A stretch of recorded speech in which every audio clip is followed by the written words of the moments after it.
Sorry, I'm back. No Dogs being worries. doggy. All right. So since it has been a while since we played, we'll do like a quick recap, like a high level overview of where you guys are, why you're there, and what you had intended to do next. I don't know how long this session is going to go. I have stuff prepped, but I kind of want to. I don't want to end it into one of those things where we pick up next session in the middle of something. I kind of want to end where you guys are at a decision point or have made a decision for the next game, if that makes sense. You want to complete the episode. Yes. So I kind of fleshed out parts of this because you guys didn't complete everything last session that I had intended. So we'll go and we'll see how it goes. All right. Previously, you guys had been investigating the people and planet of PX543, which is a lush forest world. The tribal-based people somewhere around the Roman occupation of the United Kingdoms. So that kind of like 4th century tech level. The reason you had gone is to make contact with these people who apparently had some sort of psychic ability, the ability to communicate over long distances mentally without technology, and to project their emotions. While you were there, you angered the local priest, a man named Morais, who, during the course of the conversation, let slip that there were two kind of sacred areas to his people. The gate to the underworld, which you guys figured to mean the Stargate, and something called the Cave of the Dead. However, once he was angered, he kind of showed his true colors, summoned in some Jaffa troops, and made his exit via teleportation rings. Obviously, he has access to much higher technology than the normal people of the planet.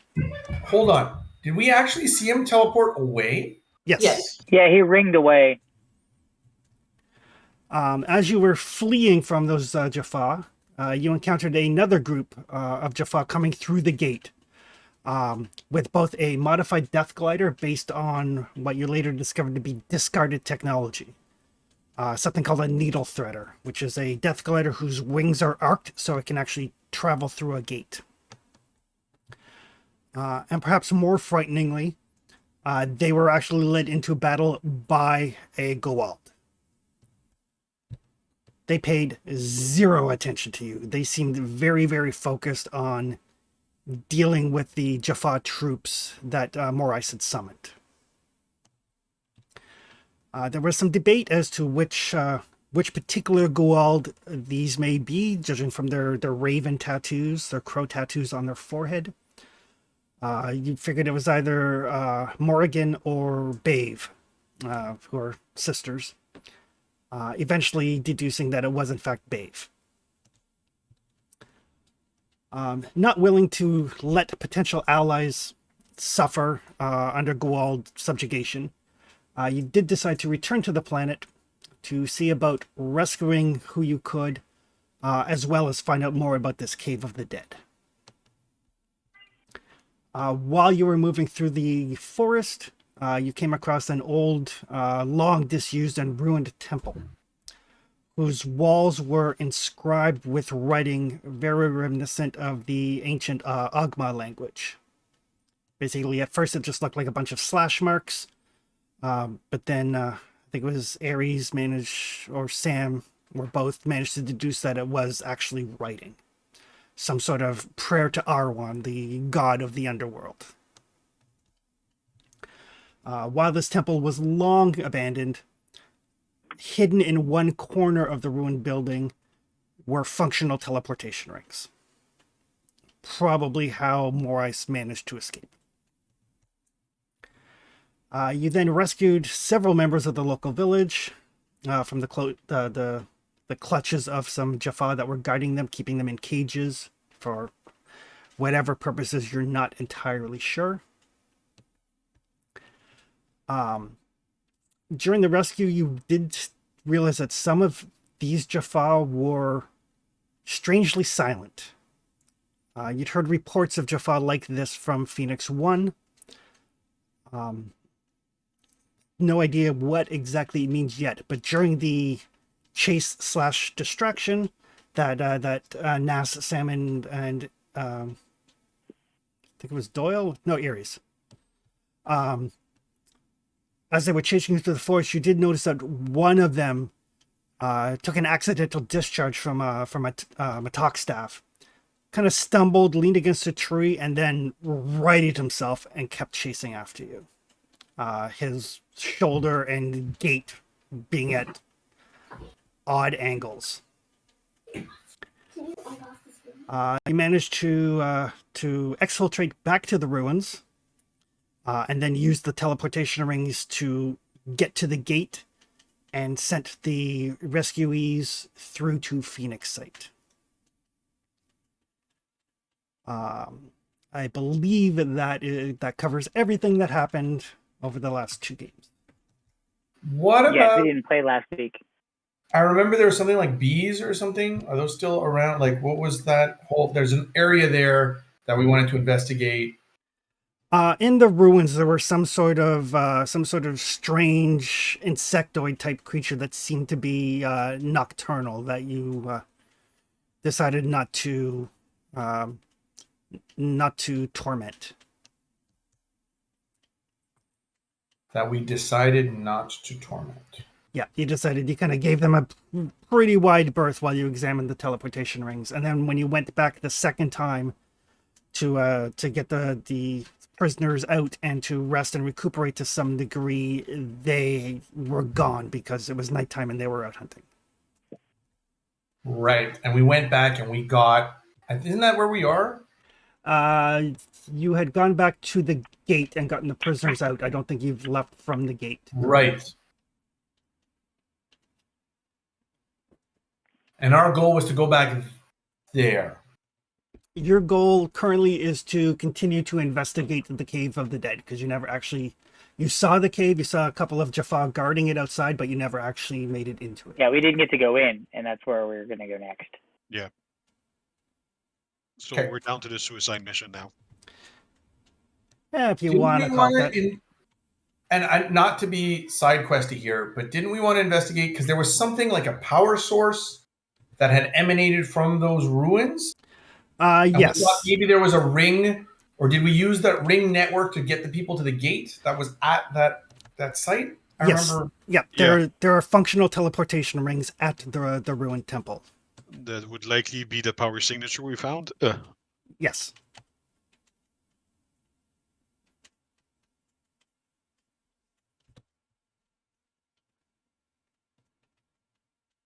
Right. Okay. So we use the rings to bring the people from the ruin site to the gate, and then we were going to use the rings to come back to the ruin site so we can investigate the cave without having to do all the running. If I remember correctly. I believe that was your plan. Yes. Yeah. All right. Coming back to me. Yep. Since B can't make it tonight, we will say that Artayu has basically gone through with the prisoners to make sure they're tended to and everything. Makes sense. Yep. What are the assets we have in field? Do we still have the UAV? The UAV is currently drained of power. Did it crash, or did we get it back? Are we going to get slapped on the wrist later? No, you have it. Doyle has it, and the controller and everything. It needs to be recharged. Yeah, so we'll send it through a gate. This way the general won't kill us. Yes. Okay. Fair. Yeah. We will return the property, of course. All right. Okay, so now it's lock and load time. I'm going to go investigate that cave. The Cave of Wonders. Right. Would the cave have rings? Can we ring in? You don't know. Well, we also don't have a lot. The only thing we came close to was the control center at the ruins. Yeah. At the ruins, right? We left one person there so we could actually ring back and forth, because otherwise we're going to all go to the gate and then have to hoof it back, if I remember correctly. Correct. And it was Keegan who stayed behind at the ruin? I was at one side because I do gate stuff. Oh, right. So you went through. So instead, it was Whoever. Fabian's character, the engineer. Who was it? Doyle. Yeah. Doyle. Yeah, it could be. Well, Sure. we'll review the footage later to find out. Okay. Or we'll have a So- slight continuity error. So we ring back to the ruins, and I'm gonna ask Doyle, whoever's operating it, do these rings go anywhere else? Can they take us? Are there any other places that it can take us? Do you have a Can training thing here, or is it mapped? Chris, how can I figure this out? Why don't you give me a engineering roll? Can I assist with science? You sure can. Am I Kinda there? I So I think can ask if I I'll- can assist since astrophysics is what this is? Sure. You guys can spend some time figuring this out, the two scientists and the engineer. So it will give advantage to the engineering roll. Two Cool. scientists and So- the engineer are talking, and the military guys in the background going,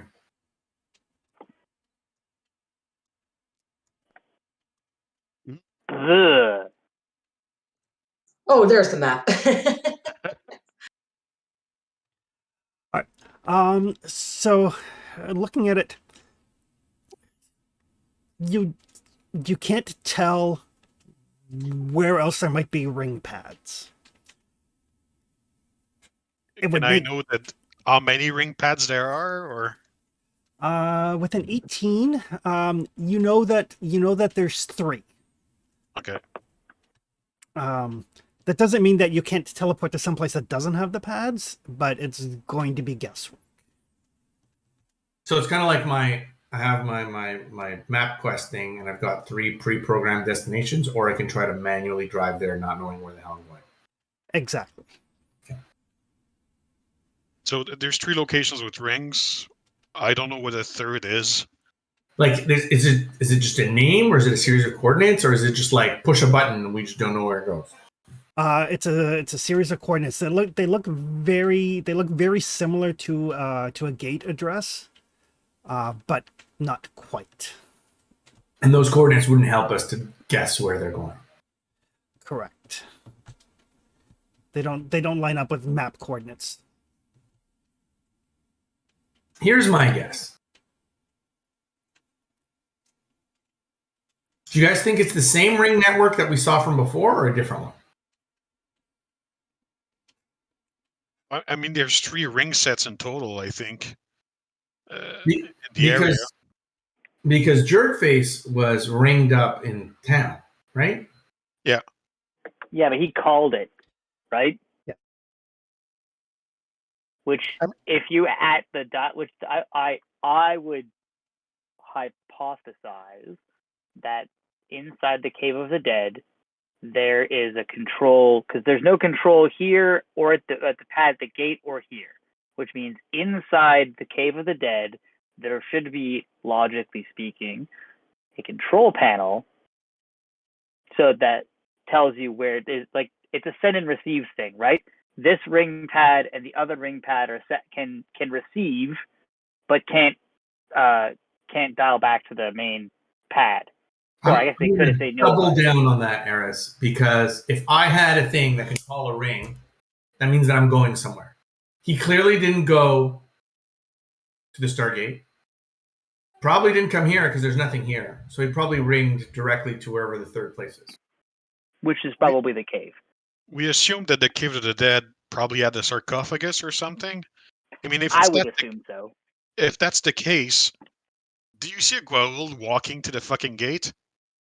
No, I mean, there's rings there. They're never going to walk. no, exactly. Plus, if they had rival Goa'uld like we saw, that could just step on one of the ring pads and go to their home base, it's not really a secure thing, right? True. I mean, we also had to do some finagling to make this one go to the gate, right? Uh-oh. It was one of the predestined spots. Oh, right. So there's a programmed spot. Which they And that would clearly make have sense for if you're their- going from your base to the gate. You want to Yeah. have that. Right. So what we're So, saying yeah. is, if we ring ourselves to wherever this third site is, it should be inside their base. And if Or we just all outside. go, no one can ring us back because we're all on the other side of the ring fighting for our lives. And who knows? Maybe these rings are inside a prison cell or something. I would Okay. imagine the rings take you to an antechamber that is guarded. I agree. To It's like prevent a this front sort door. of thing. It's like a front door. I would guard my ring room. Now, that said, if they were expecting an attack at the Cave of the Dead, and we ringed in instead, we might have the element of surprise. They probably wouldn't see that coming. I am loath to drop into an area with no intel. At least if Of we course. walk there, we know how to get out. That's true. I'm just saying.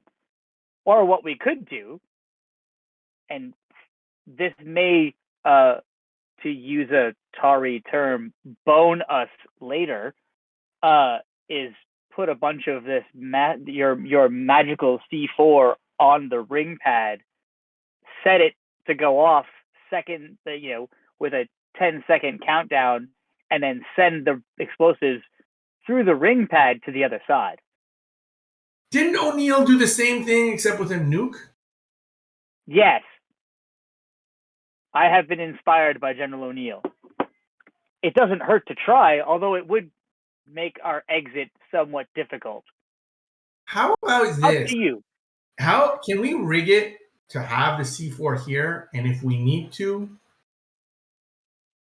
remotely activate it so it can create a diversion when we get close to the front of the gate? Like if we get to the cave entrance, we push a button, we can remote activate the rings here, which will cause an explosion inside, which will mean they look inside, and then we can come in. What's the distance between the temple and the Cave of the Dead? It's probably about 15-ish kilometers. Yeah. Okay. No. So you're saying that if we want to go to the Cave of the Dead, we're hoofing it 15 kilometers from here.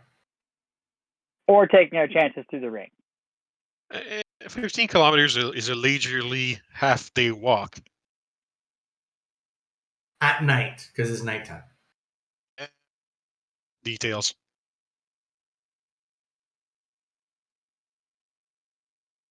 Suggestions? I don't think dropping blind into a situation is a good idea. No, I don't. It would be helpful to have a. I mean, the other way you could do it is if we put a radio and send it in, and then get close. It's still 15 kilometers away. The radio wouldn't work that far.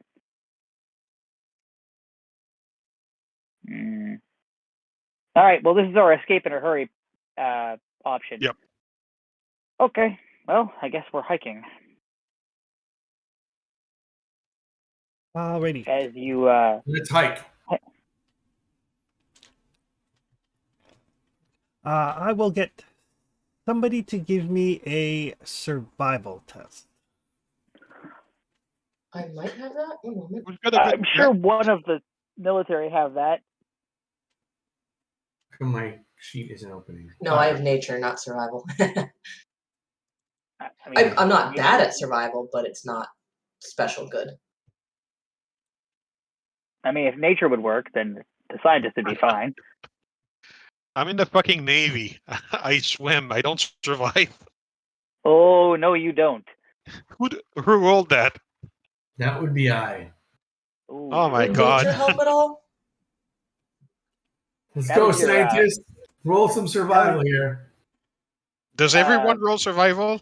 Nope, just to whoever is leading this expedition, which looks like the major. Alright. Well, we know who to blame. Oh, Hey, things man. go bad. That's fun. what happens when you put too many stripes on a uniform. All Yep. right. It's a cluster at that rank.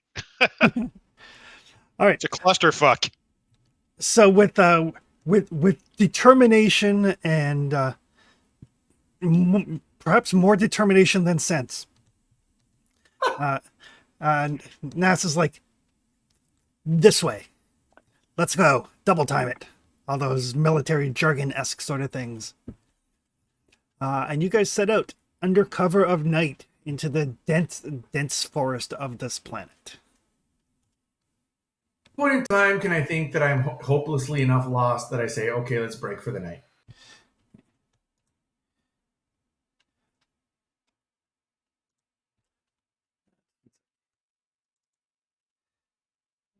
I smell a random encounter table.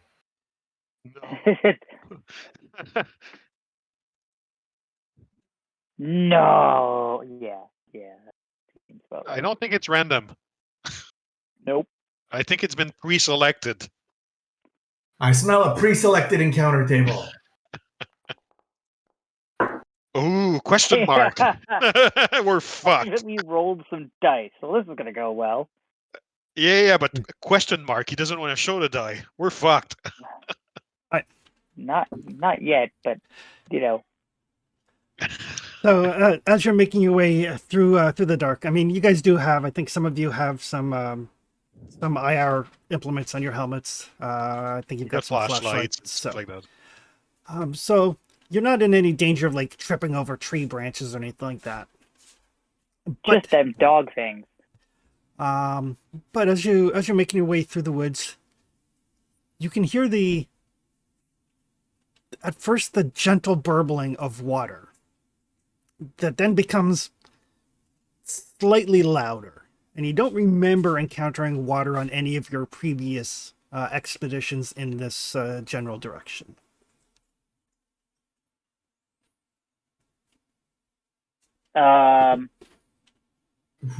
We have the UAV fly topograph. Well, first of all, are you saying that we hear it or do we see the waterfall yet? Because that's what it sounds like we're heading towards. You hear it, and somebody can give me a nature check. But we're I'll do a hearing nature water. check. What Go kind ahead, of water? Waterfall. Okay, waterfall, not a river or stream or. Well, Okay. that's what the nature check is for. Oh, You hear water. I think I did well. Yep. Okay. 22 total. Excellent. So Sam, you kind of stop for a second, and judging from the cadence of the water, it sounds like a fast moving, like a large stream or creek, not a waterfall. It doesn't have that kind of crashing on the rapids. waters, but like a fast moving brook. Like rapids? When we covered the area with the UAV, did we see a river, a brook, whatever? Yes, there were some rivers and stuff running through the forest. Some. So probably not able to identify which one it is based solely on the sound and Correct. Based on the 2 on the survival check. It was a 3. Well, that went well. 2 plus 1.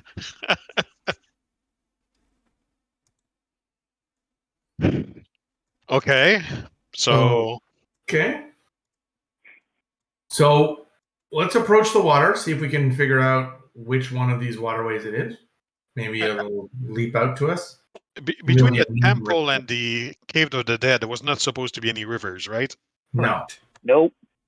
But Okay. rivers are good points to orient from. that's right. So Yeah. Uh-oh. So yeah, as you approach, you can definitely like smell the water, and as you kind of peer through the tree line, you do see what looks like a fairly rickety bridge across a river that kind of goes into a Y formation. So I guess we agree we took the wrong way. I think we definitely agree that we took the wrong way. The question now is, where the hell are we? This looks like a man. Are we close enough to see the bridge? Yes. So this looks like a man-made bridge. So let's take a short rest. Let's stop here for a second and try to reorient ourselves. Quick Chris? question: the Cave of the Dead was on a mountain or a hill, something, Yes, it was on Yep. like the side of a small mountain. and water flows downhill. So Water- if we follow the river upstream, we should get closer. That is definitely a very strong possibility. So which way is the stream going? And let's pull out the maps and figure out where we are, Chris. Okay, 1 second. It's kind of going that way, so it's going towards the narrow end of the cone. Okay. So I guess it's going towards the left. And everybody can give me a perception check. Well, that's where trouble starts. Yep.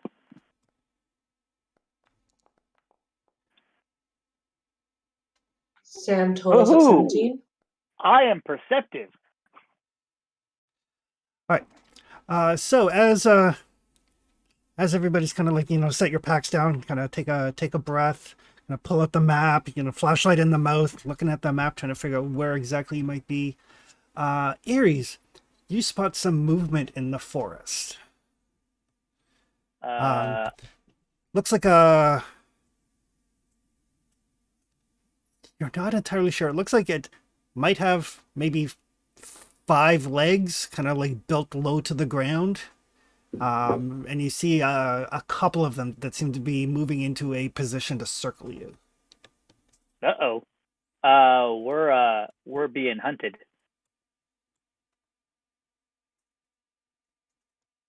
Hunted or watched? Oh no, they're circling around. Specifically, see something there, something there, I point. and something there. Yeah, we're being hunted. They're coming around. I'm just shrinking my video here so I can actually see you guys. Ha.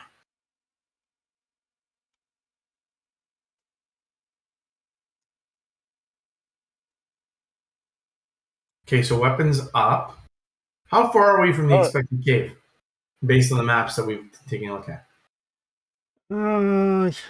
Taking a rough look, you figure you're probably about halfway to the cave. You're just kind of coming at it from a different angle than you normally do. Or than we normally expected to. Yeah. Okay, so we had prepared this. We'd already used one. Who's up for lobbing their satchel of meat? I already lobbed mine last go. I can give it a go.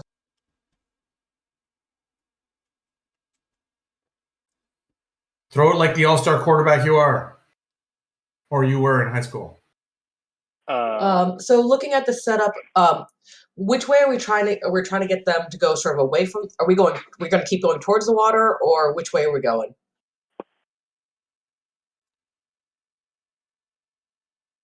I'd say cross the bridge. They're not. That's where we're going, right? On this side of the bridge. From this distance, how secure or safe does the bridge look like? Give me a engineering check there, Doyle. At this distance in the dark, it would be a disadvantage. Oh. Well, it's a bridge. It's made out of. Looks like it's primarily made out of wood and rope. You have no idea how old it is. Some of the ropes do look frayed. Okay, but That bridge they're has on been this side of the maintained. bridge, right? The dogs.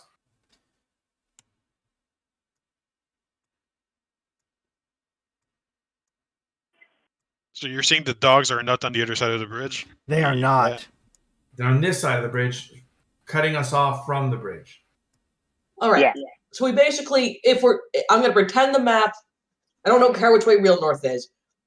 I'm basically I want to kind of throw it, I guess, sort of south to us if we're looking at, or down towards the bottom of the map. Gotcha. maybe sort of southwest in that case, because I want them to realize I've thrown the thing. So I know there's one down to that area. Okay.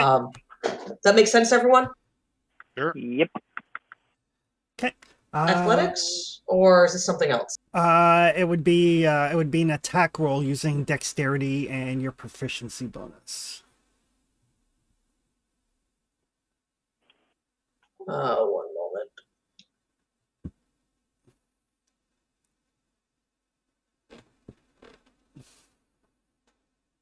Sorry, I'm trying to remember where things are on this this page. No Sorry. problem.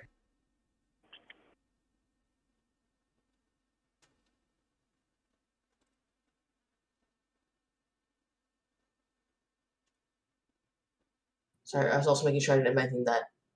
I know some things, there's skills that do subs, and okay. So it's on regular page.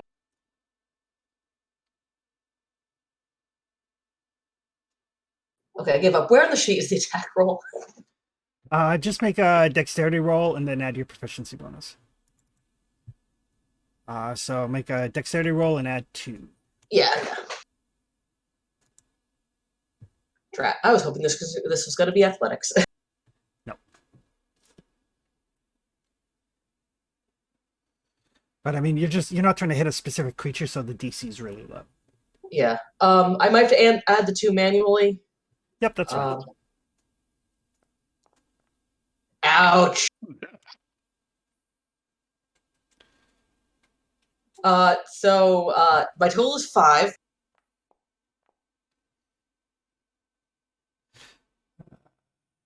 I probably ended up with blood on me.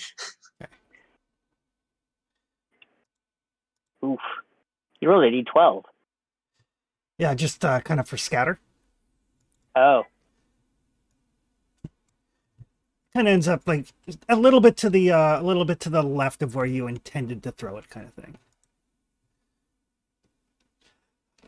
And as you throw it, there is some movement in the woods. These things do not look like they are large enough to be the dog-like creatures that you had cited previously. It does not? Does not. Uh-oh. But 2 options: we run or we fight. Well, Chris, the cave is on the other side of that bridge and onwards, right? if you're going with the follow the water is flowing to the left of the map.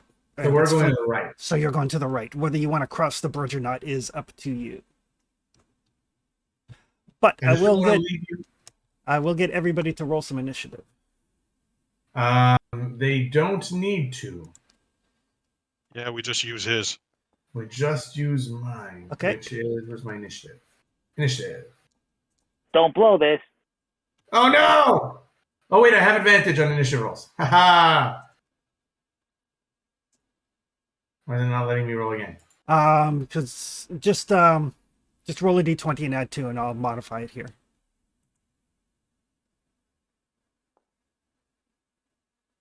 Two more. 12. If you don't have to use my initiative.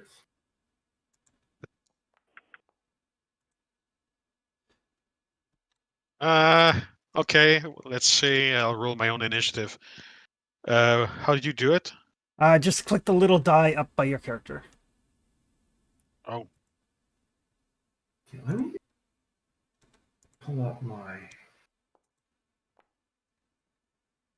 Do I need to roll mine too? Or you can take the 12.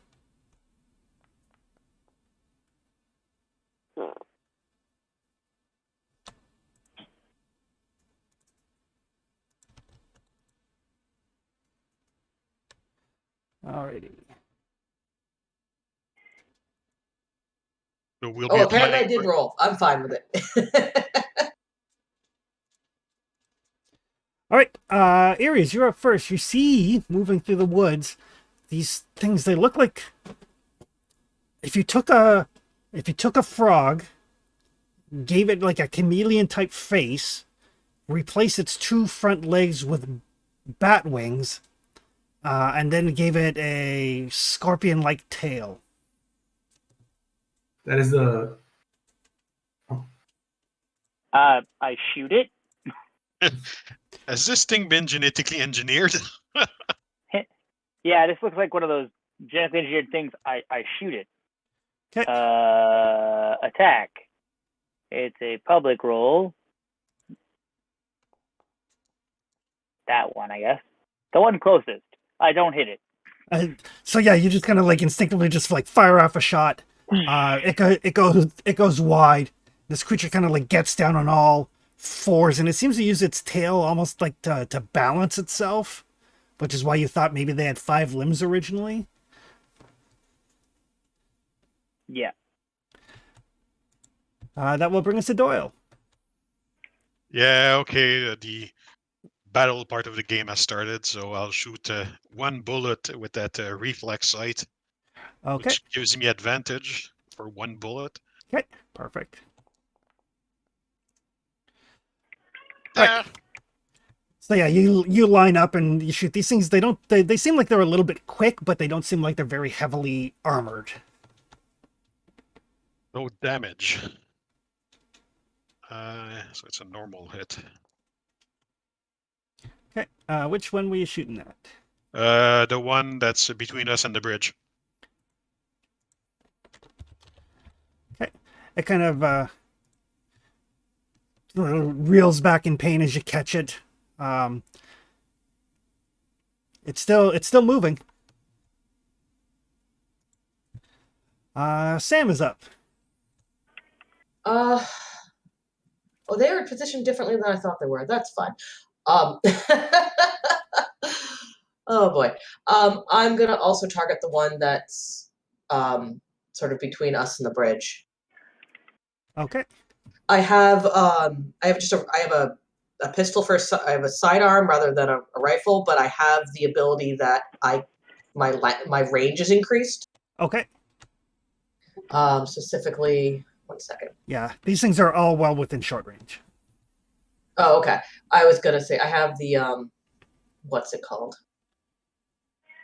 Yeah, when I take it sorry, I needed a recall point for that anyway. So good thing it doesn't matter. So it's the Beretta is the Yep. Yep, that's your Sidearm. sidearm. Yep.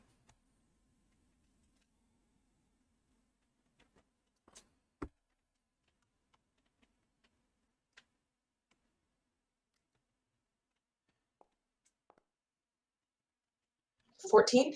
14 is a hit. All right.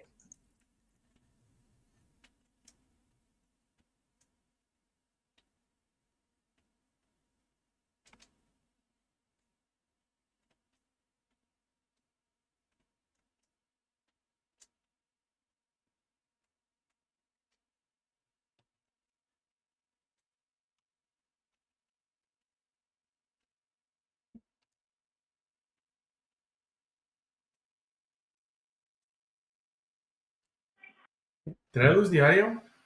Nope, just waiting for a damage roll. Nope. Oh, did I? I'm sorry. How do I?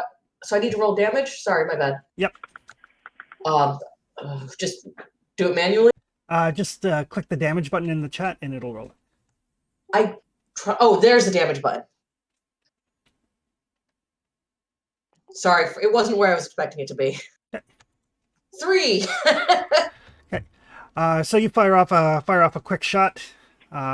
It gets mostly behind some trees for cover.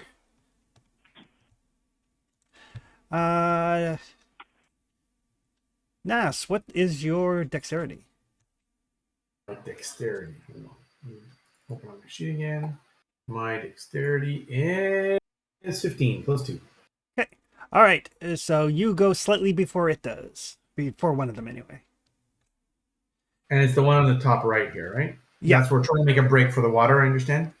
Yep. So they can't get in front of us? Yep. The one to the top left is the one that has been shot. And the one to the top right of you looks like it's basically kind of coiling back like it's ready to pounce. Yeah, I'm going to take out the top right one. I think we're going to head, if the waterway goes to right, is up. And they hit the beachfront there that's open, that's not grassy. and then head along that side. It means that if they fly, they won't have cover with the trees because of the water. But they'll only be able to come at us from one side with cover. Gotcha. Okay, so I'm going to attack the one that's circling right now with the yellow stuff. Okay. I am taking a... What's the TD right now? Is it D6? D8. D8. Oh, so that should have affected all of her rolls then. No, certain things. I'm looking at the difference between doing a burst or doing a laser reflex. Okay, I'm going to take a burst shot and I'm going to move. Okay. The user does not move and fires only one shot. No, I'm going to do the burst and then I'm going to be able to move, correct? Yep. Apparently, I am not rolling well today. Apparently not. The dice have been real teases tonight. There's like, oh, we're not on that high number. However, I am going to move. What's the distance here? You said it was short. Can I move to this beachfront? Yes. Each square is 2 meters, so you can basically move 3 squares. So I end up here. Yeah. 1, 2, 3. Yes. Okay. So the one that you just shot at, as you start to move, it kind of like bolts, and it does like this weird kind of like leaping, hopping, not flying per se, but it uses those awkward front wings to like guide its leap, so it like maneuvers slightly in the air as it leaps. Okay. Like a spider monkey? Yeah, kind of.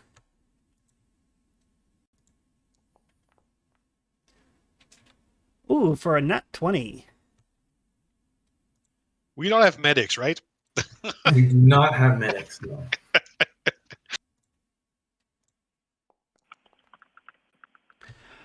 So it slams into you, brings its teeth like into your kind of your exposed flesh, for 5 damage.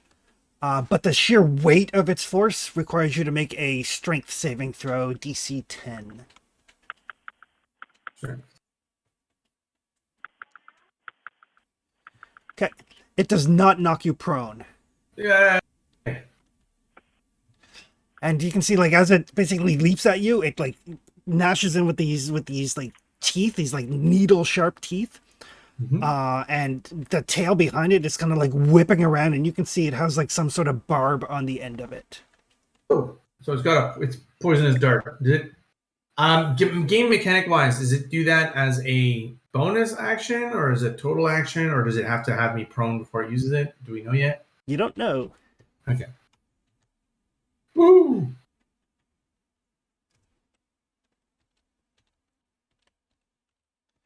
Okay. Another one is going to come leaping at Ares. No. All their attention? Damn it.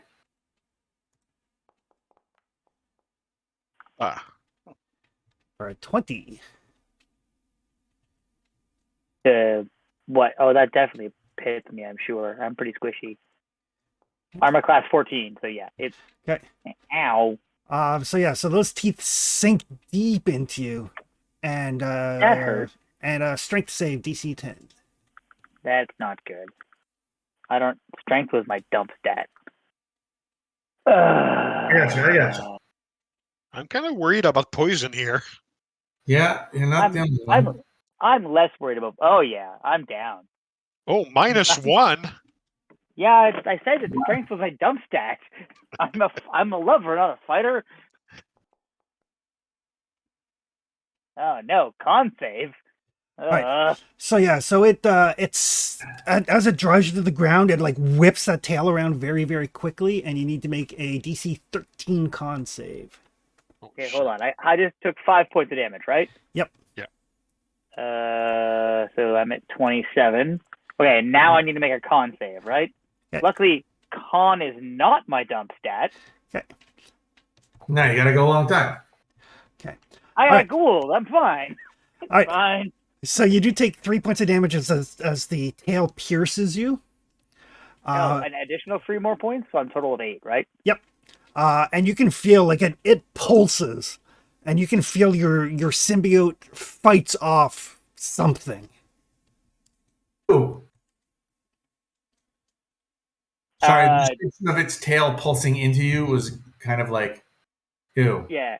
I loudly shout, you don't want this thing stinging you. This hurts. I will be fine. But yeah, Nas, as you look around, you realize that the way these things hunt seem to be to drive their prey to the ground and then whip that tail around, almost like a bonus action when you're knocked prone. Okay. I yell at the team, get the river on your back. And the last one. I am currently engaged. Otherwise, crap, occupied. you went down. We're going to have to come get you.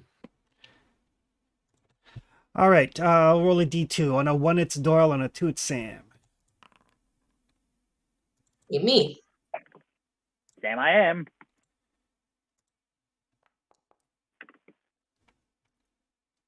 Oof. A 16. Yikes. That damage? To hit. What's your AC? My AC is 18. Okay. So it launches itself at you, but you do manage to kind of like get kind of like your tactical vest kind of like in the way of it, and it just bounces harmlessly off. It's at your feet, but it does not find purchase. Oh, I'm very glad that was not 16 damage. That will bring us around to Ares. Am I able to shoot it while I'm prone or no? Yes, you can. Melee attacks are at disadvantage, but ranged attacks are fine. Cool. I shoot the thing that speared me. Sorry, doesn't he have to use a pistol? He can't use a long arm in melee, right? Correct. He's got a sidearm. I got a sidearm. I can't use a big weapon. I shoot it. Like, hey. Blam. Nice. That's better. There you go. Damage. It's a normal hit. Boom. This thing it is bleeding pretty heavily. This sort of like it looks black in the moonlight, but as like the flashlights and stuff are kind of playing around from the different weapons, you can tell that it is like a reddish blood.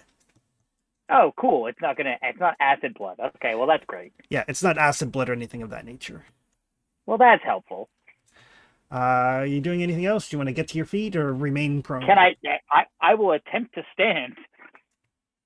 You certainly can't. Great. I stand. Yeah. And unlike previous editions of D&D, there's no opportunity attacks just for standing. Well, that's helpful. And this thing does kind of like moves back. It looks like it's kind of sizing you up, like whether you're worth the effort or not. As a I'll sidebar with the white eyes. I'm not worth it. Go away. Okay. And that will bring us to Doyle. I guess that flying monster might be hesitating, so I'll shoot the new one to the southeast of me using a burst mode. Okay. And then I'll move to join my commander. Okay.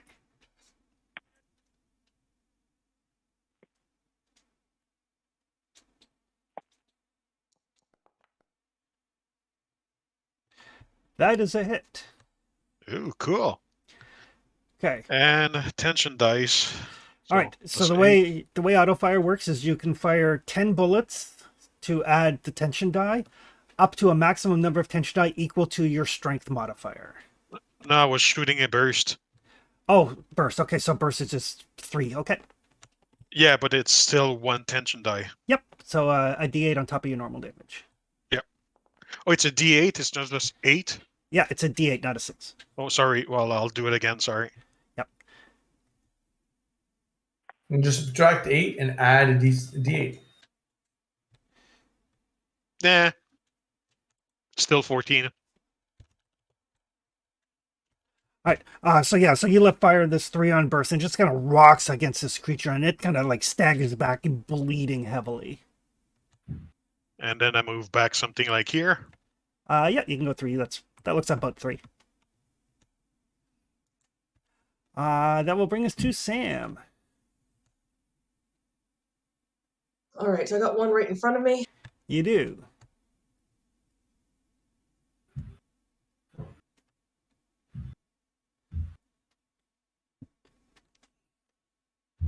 So if you fire with your oh, you got your bread out. You're good. Yep. Yeah, I can't actually use long arms. I think I have melee. I basically am melee unarmed, and I've got pistols. Okay. And I'm gonna go with probably guns are the more effective option in this case. I'm not gonna try to do like the showy thing where you like kind of pin it with the gun and shoot it, because I'm too I'm gonna try to shoot it at close range, but I'm also trying not to get hit by that goddamn tail. Okay. And let me just find that again.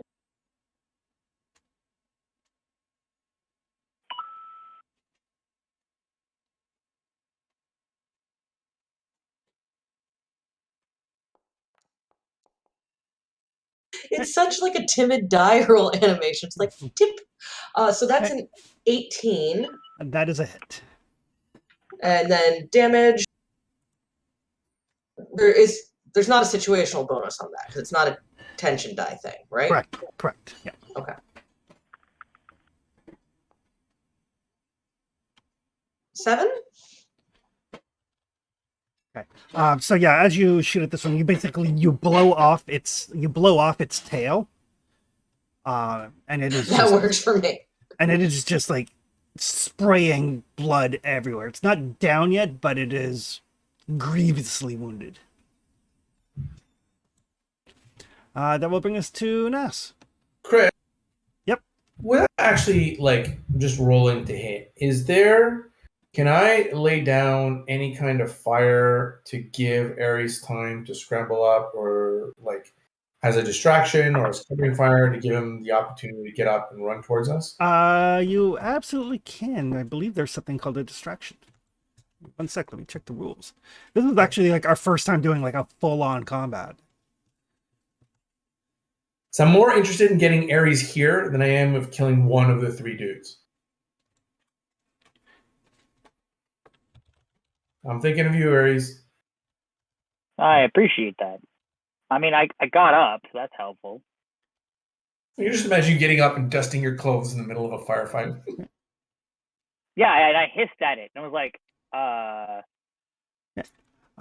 So I'll say make a deception check against its wisdom save.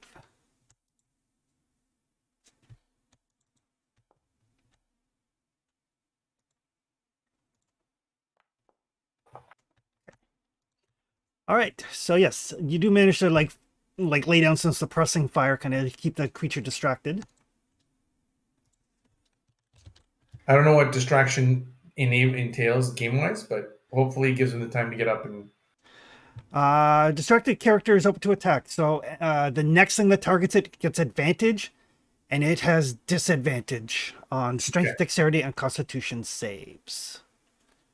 So I'll say in this case, since you're specifically doing suppression fire, I will also give it disadvantage on attack rolls as it's trying to figure out what to do. Right. Okay. I'll trade the disadvantage for attack rolls or the 2 the advantage and disadvantage there. Yep. So this one, it is going to back up a little bit and then leap forward. But it misjudges. It looks like it's trying to back up so that it can get enough distance to kind of pounce on you to hopefully drive you to the ground. But you get the feeling that these creatures they're not smart. So it backs up to leap at you, but ends up falling a little bit short.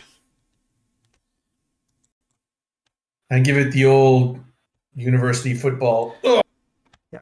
It still does lash out with its teeth, but it doesn't get to knock you prone. Nope. Ooh. No. So yeah, so it just like lands there, and it looks. If it wasn't so like anomalously ugly, it would look almost embarrassed. This one.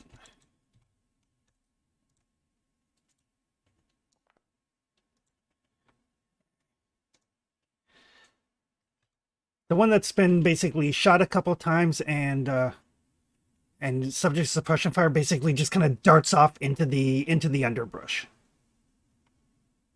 There you go, Aries. Once it gets to my turn, I will run. Okay.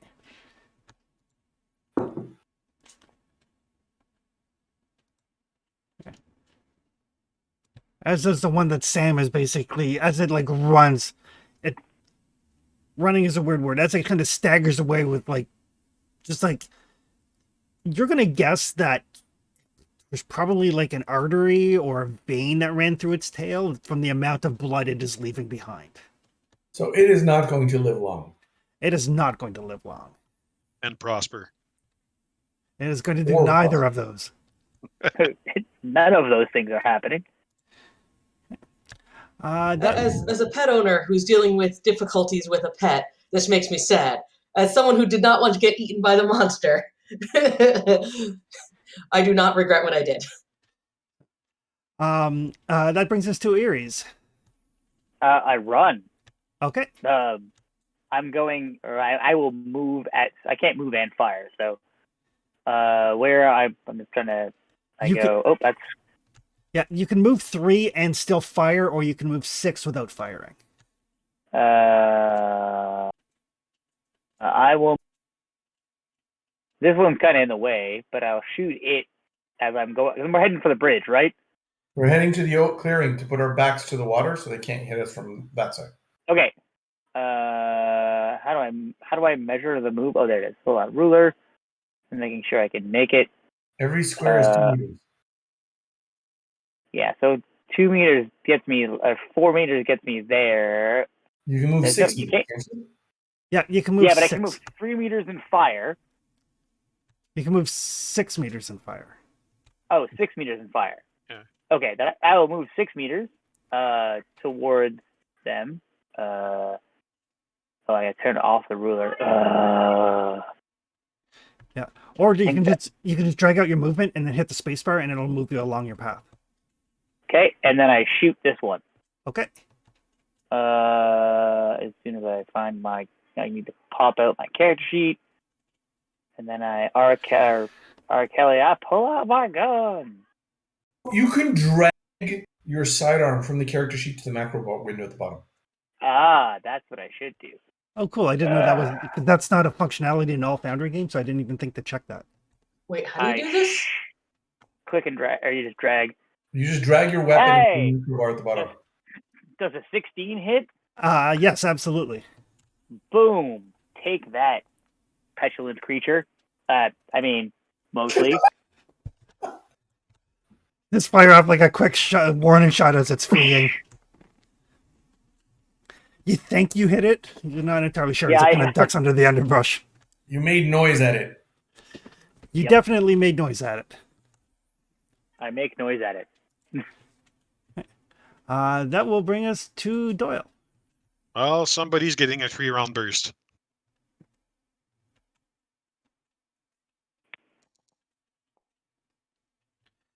Okay. That is a hit.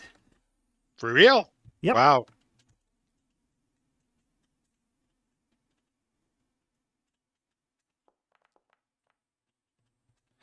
Ooh, nice. Which one were you shooting? The one that's right beside us that needs to move. The only one that is not running. Okay. This one. Got it. Okay. So it seems to be like sizing up. Its focus on the major. Seems to be sizing him up. Looks like it's getting ready to pounce again, and you put a couple of rounds into it, and it like whips its head around in your direction and opens its mouth and lets out this like a weird screeching, croaking sound. It sounds like if a frog had echolocation. That's odd. Anything else? Nope. Okay. That will take us to Sam.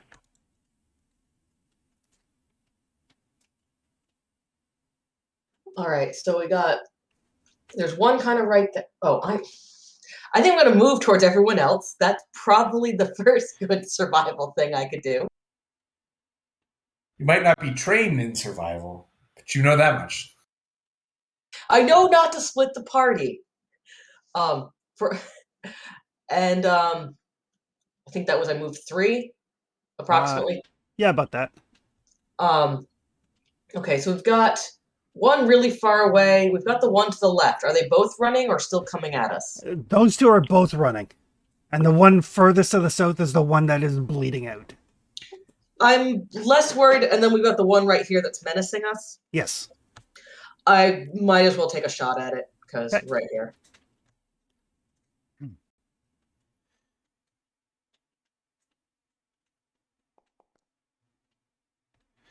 11.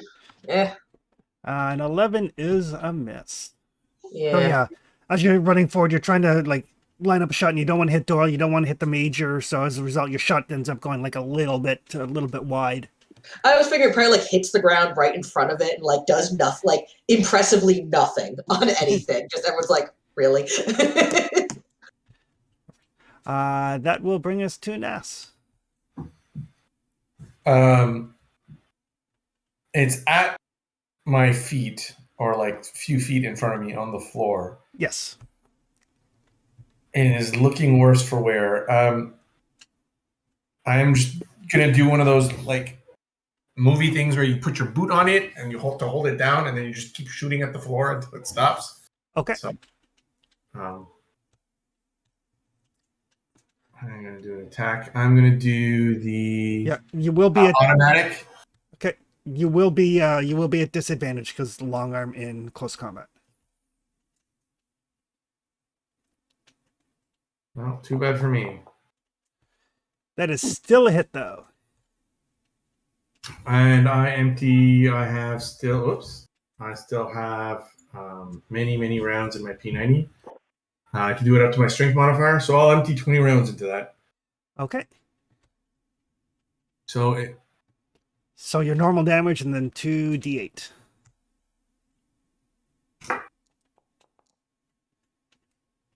Oof.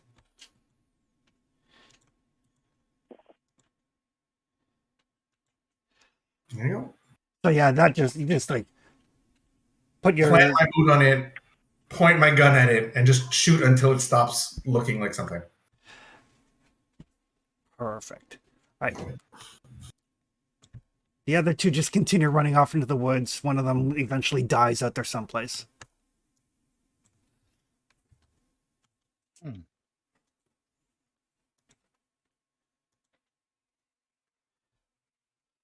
So as the last of your major shots kind of like echo through the woods, it is quiet other than the sound of the water moving.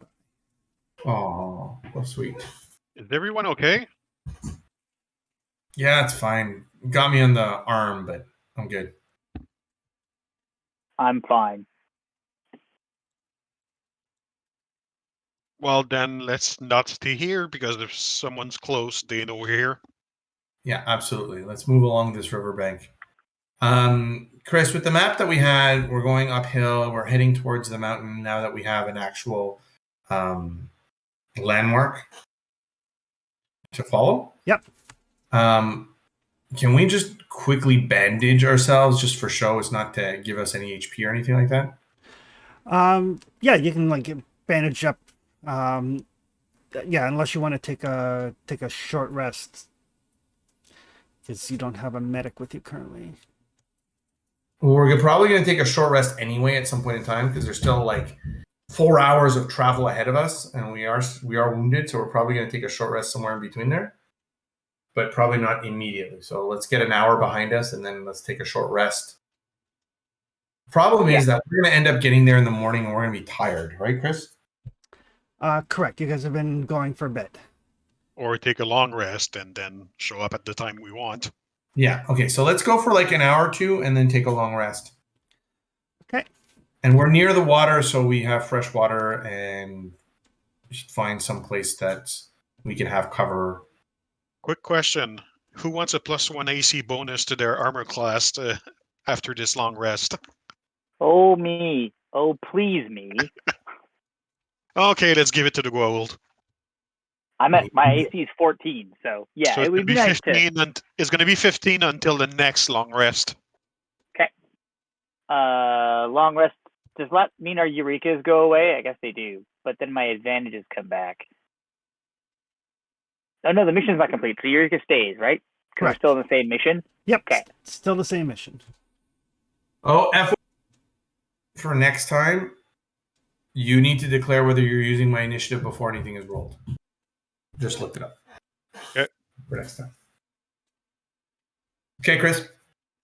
Okay. About an hour or two later, we look for some place to shelter that gives us cover, and we rest before we continue on. Cool. So I get my advantages back, and according to my super cool background of the fact that I have a Goa'uld, I am healed to full during a long rest. Yay! What about the rest of us? I am looking that up now. And you got +1 AC. Woo! I know. It pays to be a 1,000-year-old god sometimes.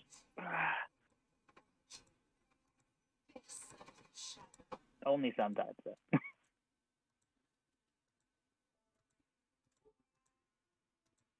It's the first time we've had a combat, so it's the first time we've had to look up healing rules.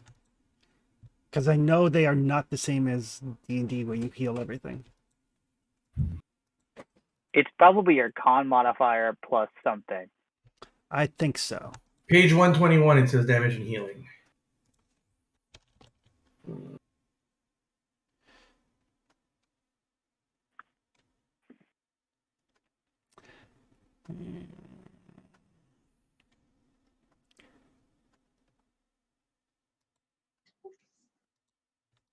There does not seem to be anything useful there.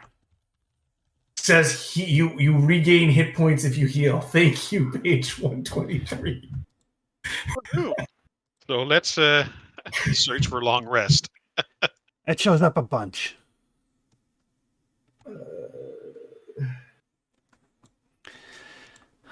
Index.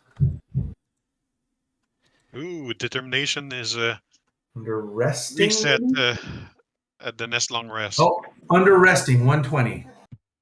At the end of a long rest, a character heals HP by rolling number of hit dice equal to the level plus Constitution modifier, or proficiency, whichever one is higher. So D8 plus con for some people, or D12 or whatever. Yeah, and you can roll 3d8 plus your con, because you're level 3. Oh, wow.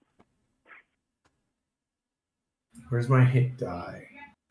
It's next to your level on the character sheet. Soldiers, I think, is a d10. Yes. So 3d10.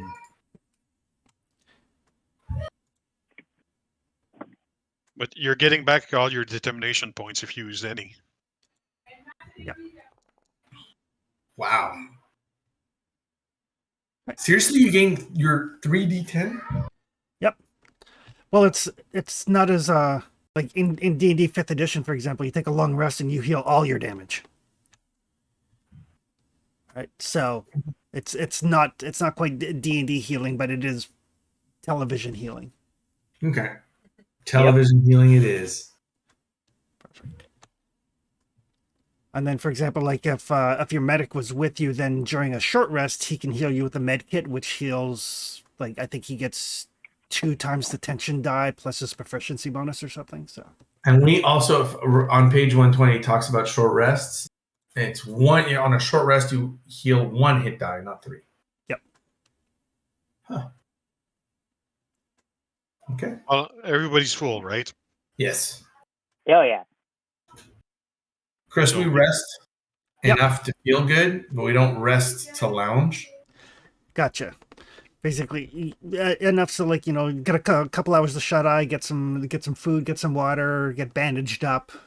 Everybody reload their guns. Oh yeah.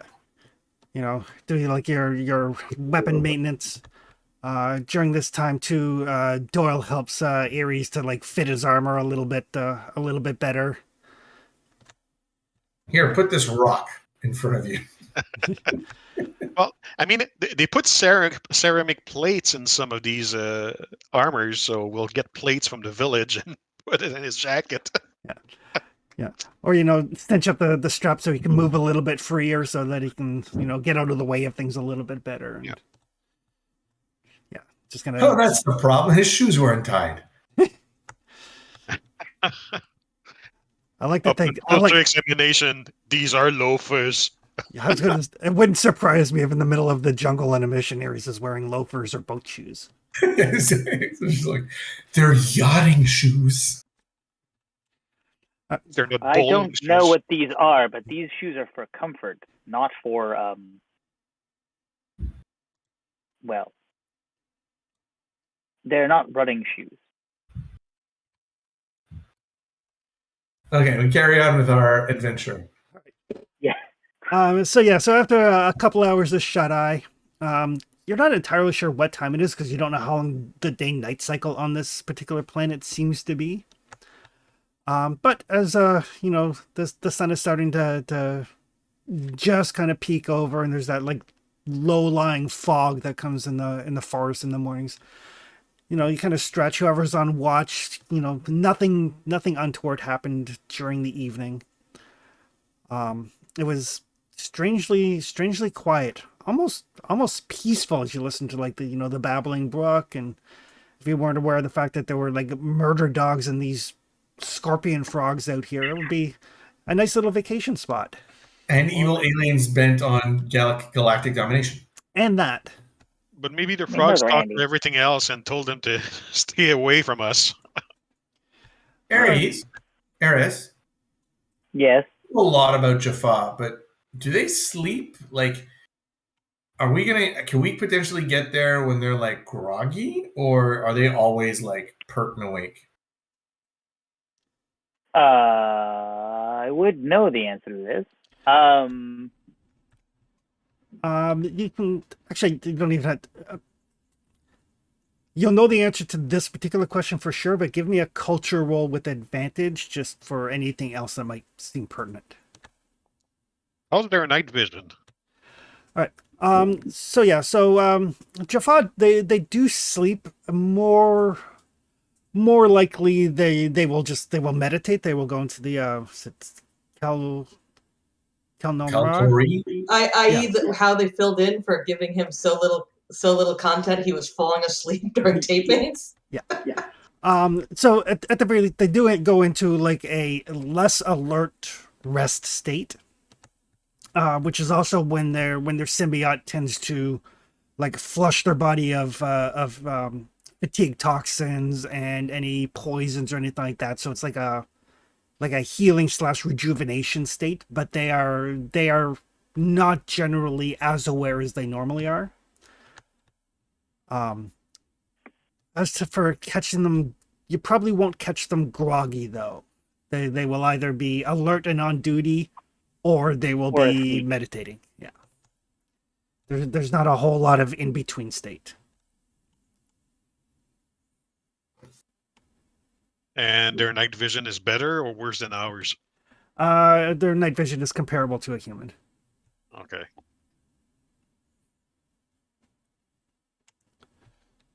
Okay. Words. All right. So you continue on your way, and before terribly long, you can definitely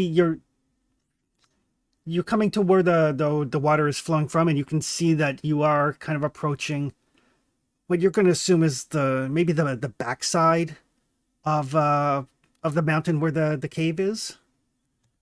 You don't know how you ended up coming this way, but it seems like you have circled around and approached it from the complete opposite direction that you had been to it last time. Well, it might actually surprise them. Okay, so we're still at a little bit of a distance. We have scopes. And I have binoculars. What do we see in terms of defenses? So as you kind of maneuver around to where you can get like eyes on the cave entrance itself, there seem to be 2 Jaffa on duty. And you can give me a perception check. All of us are Just whoever's got binoculars. I believe I have them. I have them for sure. Yeah, Sam should have them, so I'll do a roll. Do binoculars give you a bonus?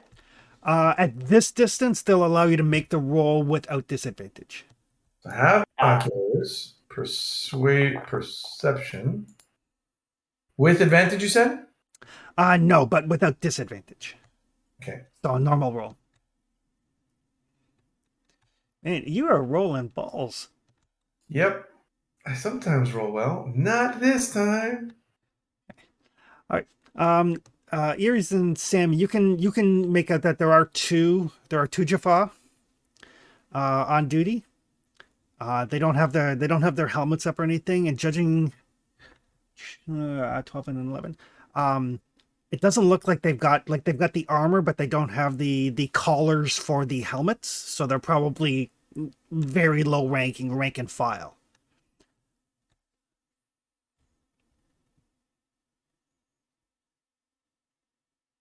So this is shit work, is what you're saying. Yeah, this is definitely shit duty. Okay. Kelnorine, says Google. There we go. Okay. How well clear is the area in front? Like, is there any way to get to this rock face or this hole in the mountain without being seen? Or is it like no way because it's just flat earth and they've cleared it out?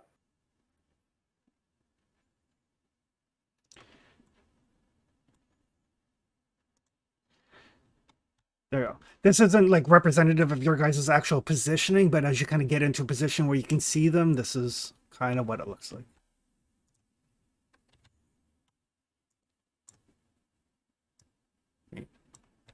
I'll move you guys over to the tree line.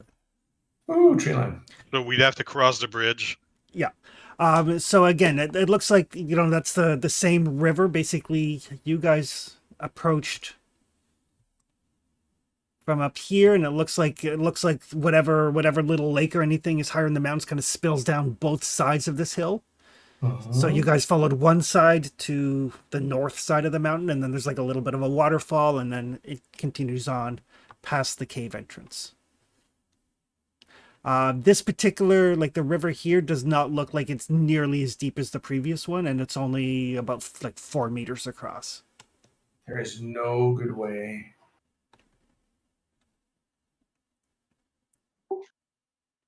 Well, unless we go up that waterfall and get the drop on them. Up and across, you mean? Yeah.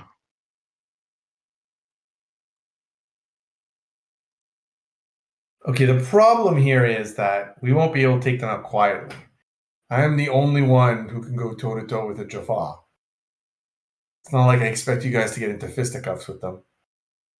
I'm not planning on getting in any fisticuffs with them. I'm planning on shooting them. Right, but so even whether we come up and across or we shoot them from here, they're not particularly far. We're going to shoot anyway. We're going to... Yeah, but we'll already be across that river. So if other Jaffa come in, we're not going to cross the river under fire. How about this? Let's get one person up here. Whoever is stealthiest can get up here. We'll shoot, and that person will be able to cover us. It'll be easier for one person to get up here to provide cover and just pick off people who are coming out of the cave who are coming across this way. So who's got athletics and stealth, essentially?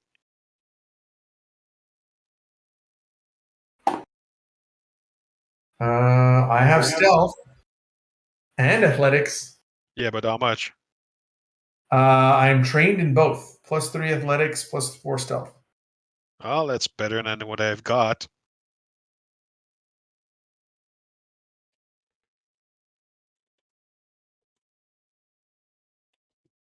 So anybody else? I'm okay at athletics, but I'm not so great at stealth. Okay, so it seems our commanding officer is going to go alone. Stealth and athletics are not my strong suit. Okay, let me just look at my power here from martial arts.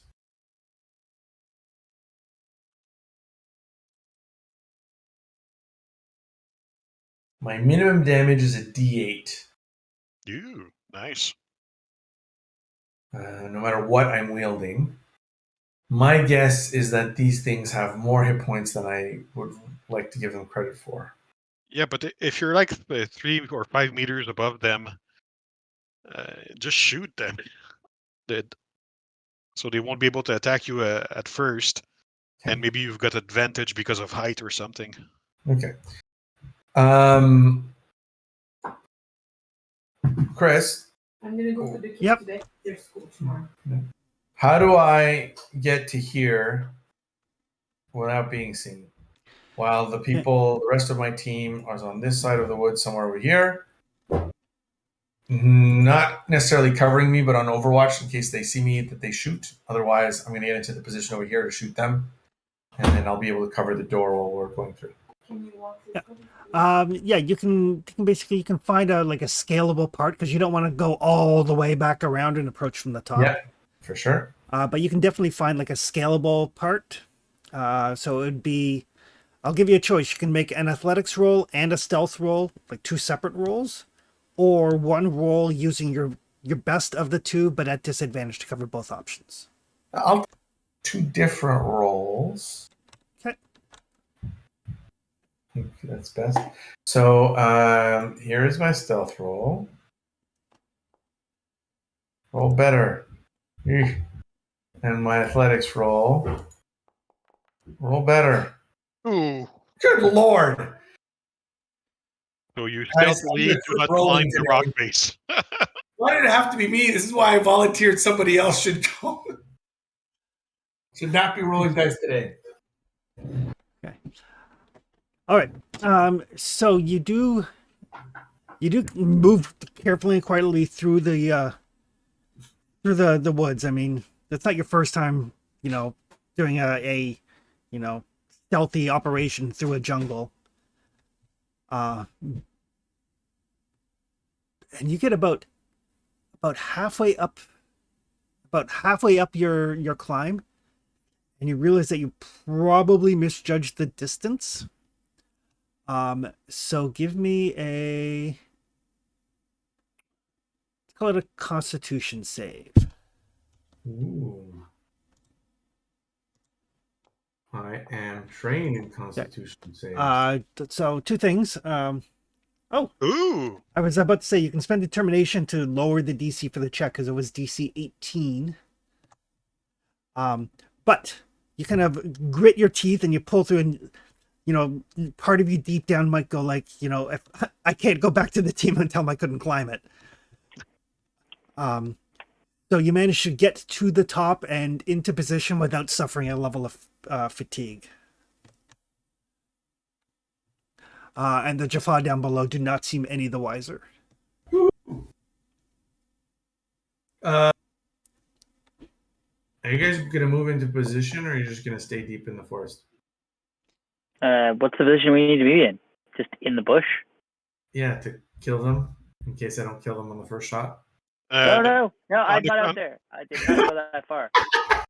On the contrary, we should fire first. This That's way, right. they will have no idea you're shooting from behind. That's If you're correct. the first to shoot, it's going to be horrible.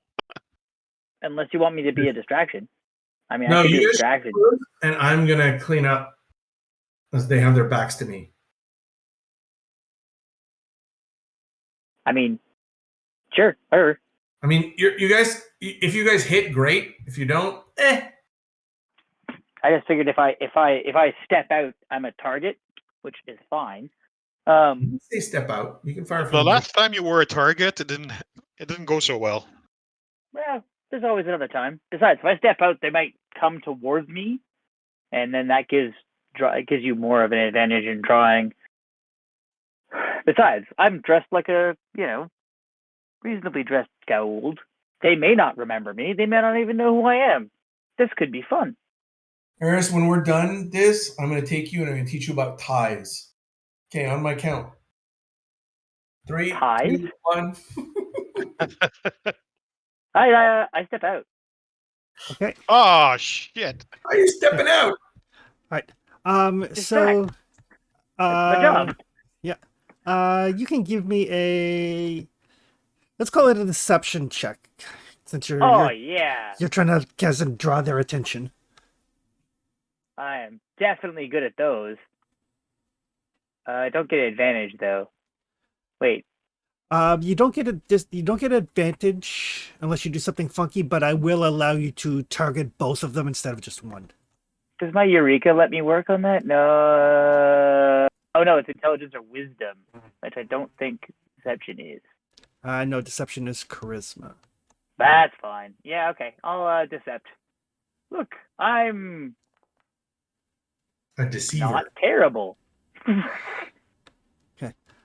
So as you step out, the two of them, they look kind of confused for a second, and they do in fact start walking in your direction. They're like, "Who are you? What village are you from?" And it's enough to give it'll give everybody else advantage when they decide to attack. See, this is what I'm supposed to be for. I am the scapegoat / bait. I'll flash my white eyes at them. And then we will flash our white, what is it? Machine gun bursts? Muzzles. Muzzles, that's the word I was looking for. All right. You guys can go in whatever order you want, and then we'll worry about initiative if they're still standing. Okay, I'll shoot the one on the right closer to our commanding officer Okay. with a 3-round burst. Okay. Advantage? Yes, because they are completely distracted by this squad that just showed up. Ugh. 14 is a hit. Oof. So just roll 1d8. If you roll a 5 or higher, they are out of the fight. Oh, just a 1d8? You don't want me to roll damage? Nope, this isn't combat per se. Stargate has rules for what are called extras. These are the red shirts. Yeah. These are the red shirts. So Dude, I totally should have martial arts to them. for you guys and for anybody who may be watching, the way extras work, you roll the tension die. They have a courage rating. If you roll equal to or higher than their courage rating, they are taken out. If you roll less than, then they are wounded and a second hit takes them out. Should they actually attack you, rather than doing the normal damage, they just do 1 tension die in damage. Okay. So this one's It's wounded. a super bite combat. Yeah, so they're kind of like a kind of amped up minion from 4th edition. Yes. Chris, out of game, do we know when there are these minions or not? Do we only know when we engage them? Generally speaking, they will be obvious. Minions are basically meant, they're red shirts. They're essentially, so for a big climatic battle, I could throw 20 Jaffa against you guys and you would drop them, because the more of them there are, the lower that number to take them out goes down. Okay. I think Fast. if there's 10 extras, you have to roll a 2 or better on the tension die to just drop them. Okay. Wow. So- I'll go next, considering he got shot. It's a soliloquy of, my mistress sent you to die. My mistress declares you to die, and then I shoot him, the injured one. Okay. I don't get advantage on my own attack, do I? You do not. I didn't think so. I still shoot him. I'm using that funky macro. I shoot. Normal.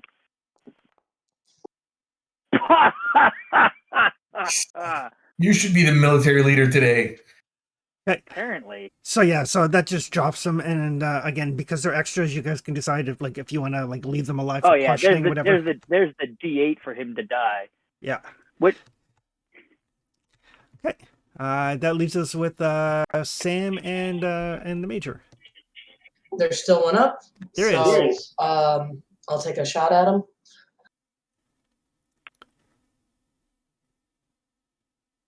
You said with advantage?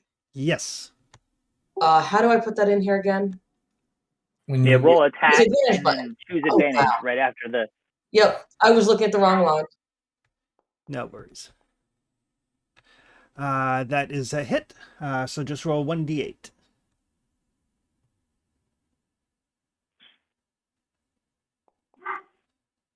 Hey.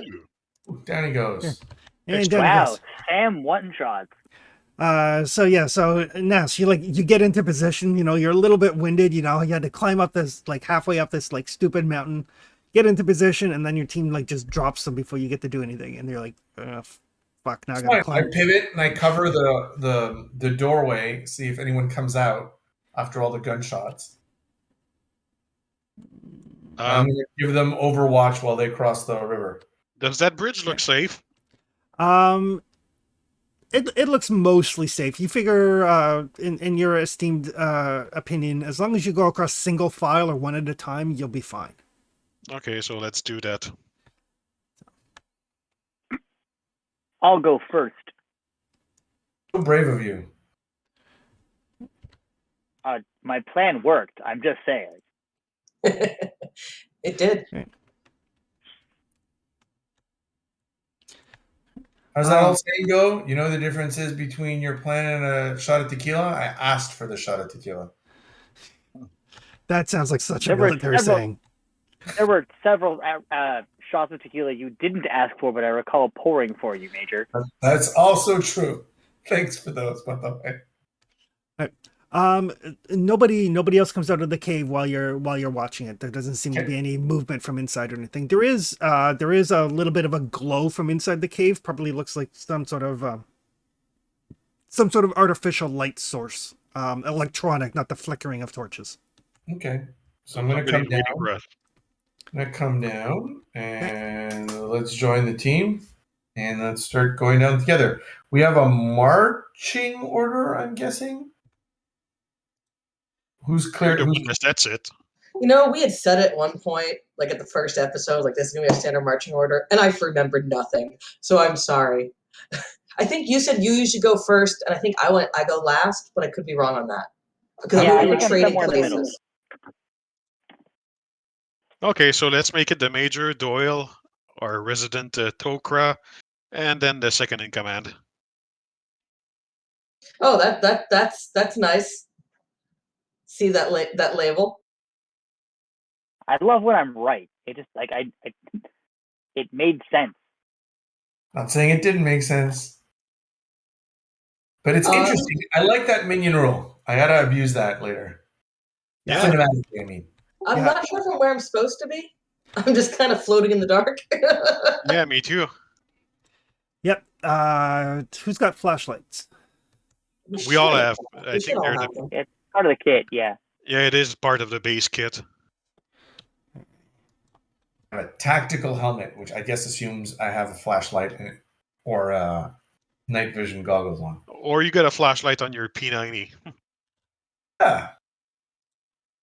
It's part of the base kit. I mean, you got plenty of options. Give me a second here. I actually put walls and lighting on this map, so. Ew. Oh boy. So I actually see some stuff. I guess because you put me inside the room? And I Those turned, look like bodies. yeah, and I turned your light on. So, what kind of bodies are these? Give me 1 sec. While you're doing that, I'm just gonna get some water to drink. Recognize the voice. Yeah. I'm gonna bet that someone got here before we did. No It's that shit. one for They were at the door. something We called got two of them. crack. Christmas No, crack. no.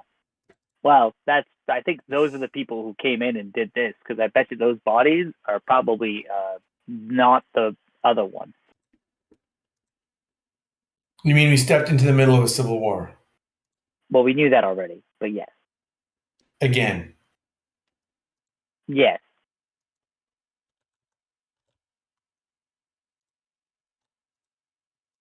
There we go. Everybody should have flushes. So yes, as you start to move in, these are definitely Jaffa bodies. Looking at them very quickly, the two outside had the crow tattoo on their foreheads. These ones have a stylized like dog mastiff type thing. The dead bodies inside here are marked as belonging to Arwan or Aaron. Weird Welsh pronunciation. And the ones outside that you guys dropped. We're bad. Yeah, were babes. Yeah. Okay, so we shot 2 gold of the guys that came in after us in the gate. Correct. Yes. Oh well.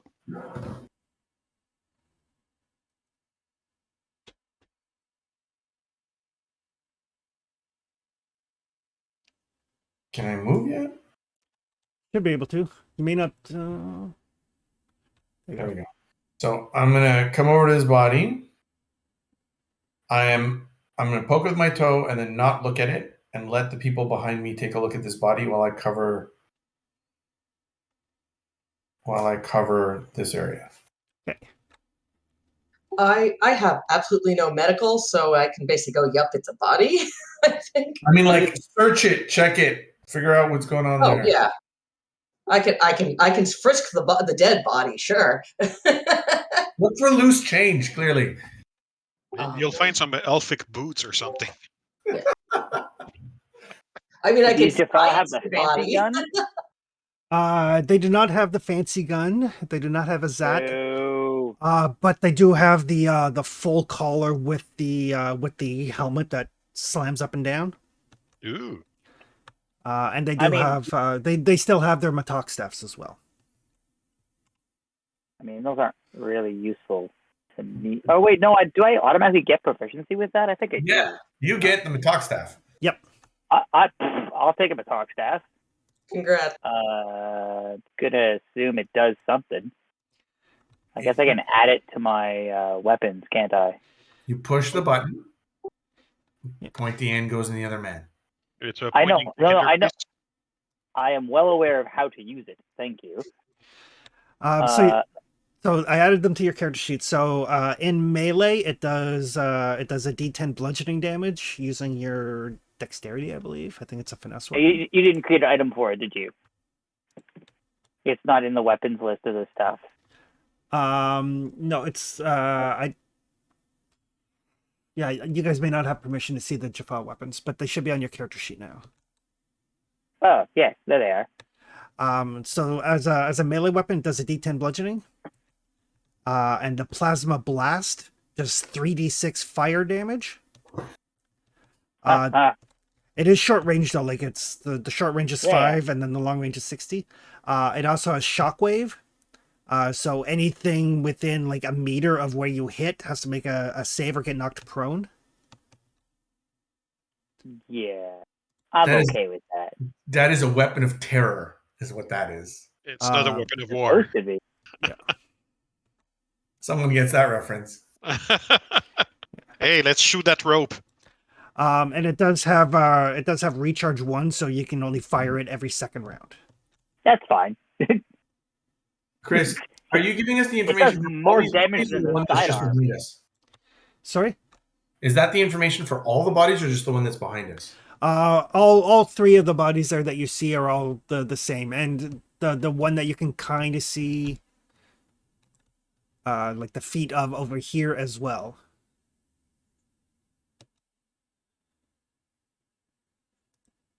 I don't want to move my token just to move my token because I can just move them around the map because we're not on initiative or anything like that. I just want to narratively. What is that? Does it look like there was a firefight here? Does it look like they just fell over dead? The biological weapon 2 episodes ago. Right? Yep. Some of these look like they've been killed by Matok blasts, and somebody can give me a medicine roll. I'm not trained, so I don't think I can I? You can. You just don't get that in your proficiency bonus. Oh, okay. Though while we're looking at them, you said they got the helmets. Are they the bird helmets or the dog helmets? These ones are the dog helmets. All right. Who let the dogs out? Nobody, apparently. The ravens are killing the dogs. Well, it's not called a murder for nothing. But they're Actually, not wait, even no, checking their bodies. ravens are a Congress, aren't they? Crows are a murder. Yeah, I think Yeah. ravens are a Congress. No, ravens are an Sometimes unkindness. they're murder. Unkindness. Ravens are unkindness. Crows are a murder. Oh, that's right. Yeah. Unkind or not, So I rolled poorly on my medicine. Okay. clearly these people got killed by Matok Blast, but what killed this dude? Okay. So yes, as you're kind of looking around the bodies, and just let me know. Well, let me know if anybody goes over to check the furthest body. I'm going to. I just want to make sure that we have these 3 bodies properly. Okay. These 3 near you were definitely killed by Matok blasts. Okay. Okay. So I'm going to approach this area here. It's a little bit of a choke point, so I'm a Well, if you little. go there, I'll be there. Uh-oh. Trying to scan Okay. that other corner. So yeah, so Nas, as you kind of carefully peek around that corner, you can see kind of in a kneeling position, Matok's staff in front of him. You see just a singular Jaffa facing the direction that you guys are approaching from. Eyes closed, breathing like kind of steadily. What draws your attention, like a flashlight kind of glints off the golden metal of the emblem on his forehead. That is the first prime emblem. That is. Yeah. There's a Jaffa staring at us who apparently, as far as we can tell, just cut down 4 other Jaffa and is in a prayer stance protecting something. I see blue lightning bolts. Yeah, it's definitely a sarcophagus, and it looks like there's basically power conduits running towards it. The power conduits do not look like anything you've seen previously. Well, I mean, he Not look might not have been hostile? alone. He does not look hostile. He does not, although as your flashlight kind of plays over them, he does kind of get to his feet and picks up his staff, but not in an aggressive posture. Okay, well, my weapon is at the ready. You want me to go talk to him? Yes, please. I'll be like, Okay. Eris! Coming. Zoop. Where is he? I'm going to just move into the room here so like that Eris can come in behind me. If you guys are doing this, I'll go around this. Sure. There you go. Now you see him, right, Eris? Oh yeah, now I see him. And as you start to approach, again, he doesn't have the Matok, like he's not pointing it at you or anything. He's just kind of standing there with it in his hand. I'm going to ask if his god is sleeping and he is standing watch. No, she accomplished what she needed to and has left. I was instructed. I was instructed to wait for the Tauri. Well, conveniently, I'm here with them. That is convenient. Okay. And why What, wait for us? I am to deliver a message. Is the message at the end of your Matok staff? I say with my finger on my trigger. That would be a very poor way to convey a message. You'll have to forgive the Tari. They are, as they say, trigger happy. I see. Please convey me the message of your god. The Lady Babe has accomplished what she needs to do here, but realizes that you may be interested in speaking with her further. She is under the assumption that you will wish to investigate, and he gestures to the sarcophagus behind him. Should you wish to confer with her, she has told me to inform you that she will be at Maktireth for 7 Earth days. I look Understood. over at areas like Mactiret. Yeah, I think I know where that is, Okay. but I'm gonna roll just in case. Okay. So what is that going to be? That is going to be culture. Oh yeah, I'm gonna spend an advantage on this one, or I'm gonna spend a Eureka on this one. Yeah, don't botch it, please. Yeah, no. And what is your name, First Prime? My name is Owain.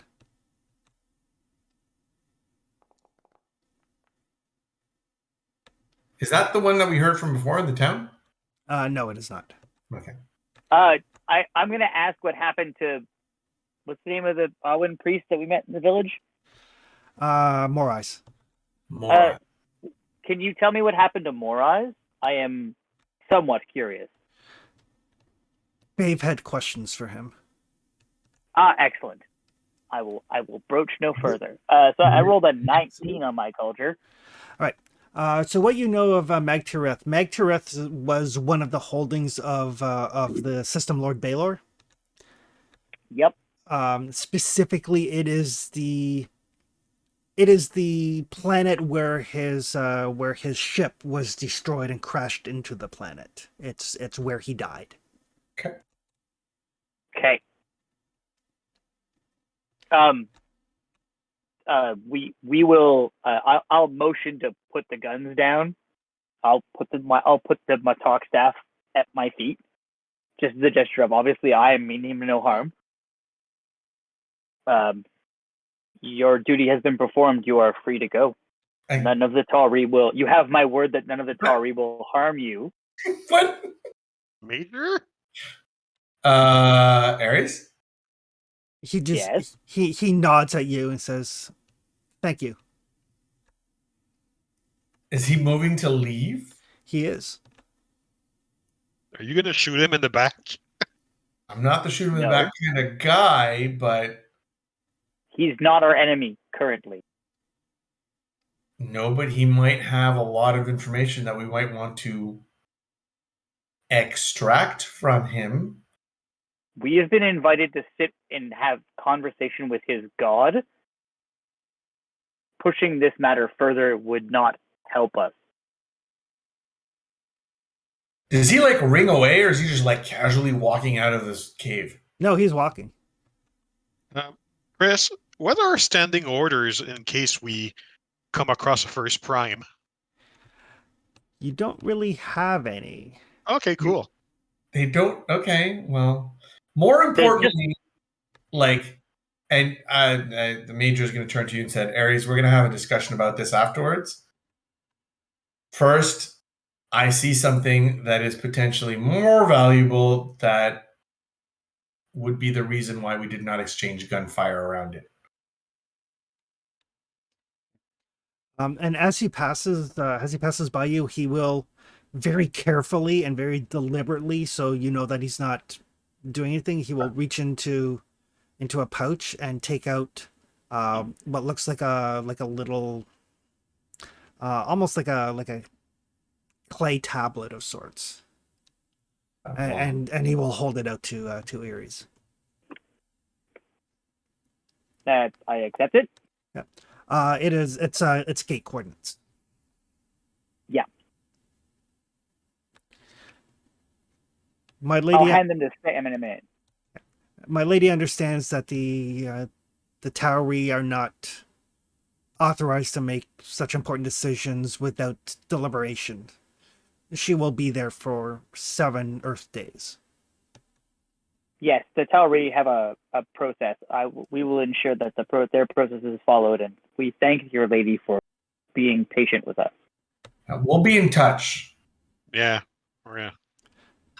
Sam is not saying anything, but if you look at Sam, Sam has that like, ooh, we got cookies kind of look, because these are like new coordinates to a place we've probably never been before, and this is really interesting. That's nice. There's a sarcophagus over there. We don't have a working one. What I was like Sam's not saying anything, but you can definitely see that Sam's like. So once he's out of earshot, I will Yep. gesture to Sam and hand Sam the tablet, and I will turn to the Major and say, "My apologies for stepping over you. It was not my intention to circumvent your authority. However, that first prime had not drawn any weapons against us and had hit him and his mistress were the ones that saved us from certain doom the first time we came to this planet. I felt it was not a good gesture if we are indeed attempting to parlay, I believe the word your pirates used, with this person to assault her first prime." How about this? We could have also offered to escort the first prime so he could deliver his message himself. That would have given us an opportunity to also debrief him politely. I don't believe he would have gone through the gate with us willingly.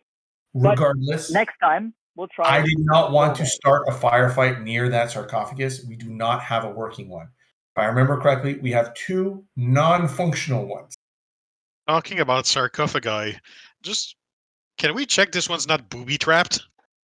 You should do that. I don't want to touch that thing. It is So, an abomination. I'm gonna inspect it for, well, any booby traps or anything on it that's odd. Okay, make an investigation roll. Chris, Yes. so what is the lore on, and I don't know if it's a culture or a history check or whatever, on the sarcophagi? Technically, biologically speaking, they make you whole, but they make you morally ambiguous. But there is no tactical measure of that or appreciable measure of that.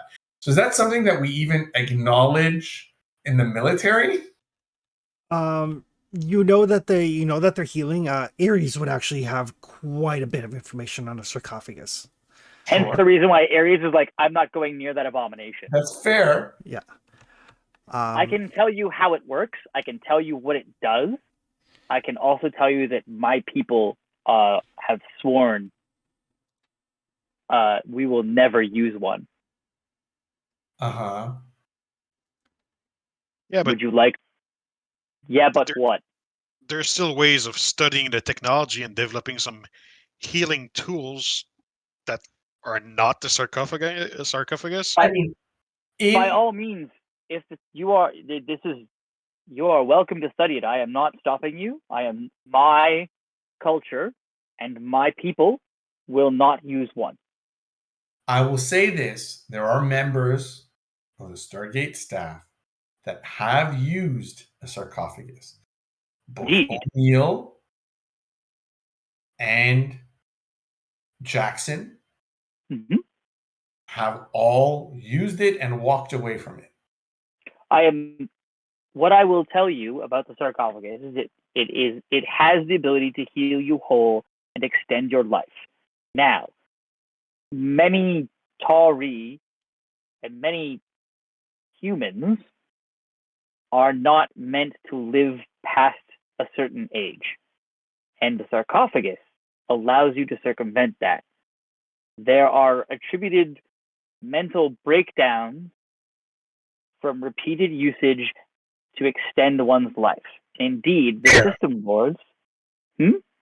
Fair. If you are whole and you use it a lot, like any other thing, any other drug, or any other medical advance, if you use it over and over again when you are fine, it is bad for you. I am saying we have potentially a working sarcophagus here, which means that if I bring back your burning body through a Stargate after a failed mission, we can potentially bring you back to life. This is Which I will ask that you never do. fair. If you bring my burning body back through the Stargate, you have my permission to bring me back. That is understood. If you wish to use the sarcophagus to save your life, that is completely within your bounds. We Tok'ra do not do such things. You guys can see that he's getting very agitated. Like his eyes are white, and he's telling you this factually but he is not like the sarcophagus. He is not in about the sarcophagus at all. Now he is fine with telling you everything and agrees the Tari can take it. We should have one of these for your purposes, but he personally will not use it. That's fair. Is what it And comes down to. Still a way of developing new technologies, so let's get at it. Doyle, is it in one piece? All right, so Doyle, as you kind of look it over, it seems to be intact. It doesn't seem to be trapped as far as you can tell. It's not going to go boom or anything of that nature. But it does appear as there are parts to it that look like they don't quite belong. It looks like it has been altered. Oh, I will caution you that the one of the downsides of the sarcophagus is that it is addictive. Sure, Repeated uses of the sarcophagus will cause addiction, personality and mood disorders, and eventually insanity. It's harrowing. I get it. fair enough, but it's been modified. Oh, this is even better. I mean, no, it's not. Likely, what are the carvings on it? Give me a history roll.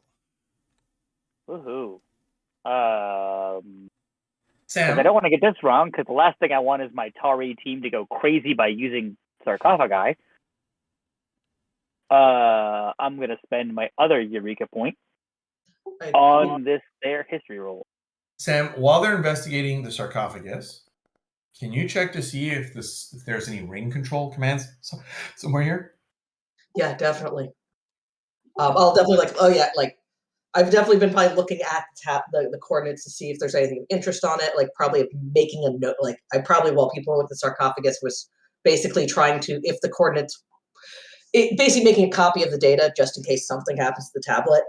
And I will definitely go seeing if there's a ring control center. Okay, perfect. All right. So Aries, as you look it over, it looks like it has the artwork and everything. It's definitely of a different bent than hieroglyphics. It's much more like early England, Irish, Welsh sort of things. Seems to depict the god Arwan and his various dealings with the underworld. So your guess would be that this is his sarcophagus, maybe? And he's the crazy mad one, right? He's the mad scientist? He is the crazy mad scientist one. Yeah, I'm gonna say that out loud. This is Arwen's sarcophagus. This may be the gift horse in the mouth you were looking for. Sam, as you're looking at the coordinates, so you can make note of them. They're definite like real gate coordinates. You kind of recognize having seen these like on the cartouche or in the dialing computer. It's not like these are coordinates to a black hole or anything, because only assholes would do that sort of thing. I mean, I figure at the very least, putting down a copy or jotting down something that's vaguely a copy in case something happens to this is probably... Yeah, take a picture. Yeah, or taking a picture. We got tablets. I figured that can be done in the short period of time while they're arguing about the... Absolutely. So you can... you'll probably want to verify the coordinates, but on initial glance, they look legit. You take a copy of them just in case. And looking around, there is a ring pad and controls here in this cave. Major, look like it's over here, and I'll go take a look at it, see if I can figure out maybe where it goes to, or where it connects to, and all of that fun stuff. Yep. Do those look like the same commands or the same locations that we were looking at the ruin site? Yeah, so basically you've got the three ring pads are near the gate, the ruins, and the cave. Does the sarcophagus is too big to fit in the rings? Yeah, it would be super tight, and odds are good that you would slice off part of the sarcophagus in the process. What if We'll it have to was dismantle it. What if it was standing up? Mm, you won't know unless you try. How heavy are these things? Pretty heavy. Pretty heavy. Probably weighs north of 700 pounds. Well, then the only time we've ever seen one transported was on like a hover pad of some kind. Yep. Yep. They are not easy to transport. Unless the hover pad is included, is it? Doesn't Is it seem like to a be. feature? Is it like a perk? It doesn't seem to be, but again, you don't know how exactly this one has been altered. You just know it has been altered. And there's a power source separate from it, right? There is, which is unusual. Can we power Also that unusual. down? Can we what? Can we power that? Is there like an off button that we can? There's gotta be. Is there enough button? Yes. There is. You can just power it off. How do we transport this? This is a major find. Well, I mean, Would you like? if we had time and we can't get any help, like there's a tool called a lever, and we can use logs of trees to roll the thing to the rings. I mean, it's gonna take us half a day to get it there. Okay, let's use the rings to get to the gate. Dial the right gate back and say that we have got our hands on a sarcophagus. We just can't move it. And they'll send an extraction team for it. Yes, there are others who can do this. Sure. We might want to debrief the higher ups about the fact that we've been invited to go meet with one of the system lords. Yes, sure. Whatever Bade and Bro Dog want, we can happily speak to them. I'm just, Aries, I know that you say it because you're appeasing to their sensibilities. Just, can we tone down the your God speech piece? I say as we're slowly walking towards the ring gate to get back home. Yeah, a master or mistress is already bad, but it's at least tolerable. What, I'm speaking to them or to you? To them, it's just, I'm not saying it's wrong. I get where you're coming from. You're trying to build that bridge of understanding, but I can imagine it leaves a bad taste in your mouth, and it definitely leaves a bad taste in my ear. No, that's not the right saying. Major, I understand your discomfort. The role that I am to play is to be a spy and to appear as if I am still loyal to the gold in some way.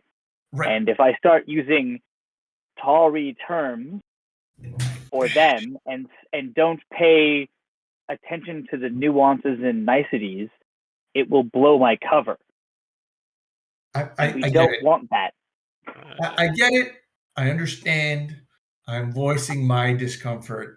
I understand, Major, but in the choice of a situation where if they believe me to be speaking for ISIS still or something that gives us an advantage, we would be fools to let that fall by the wayside. I think the fact you're hanging around with us is enough for them to consider you a traitor or something.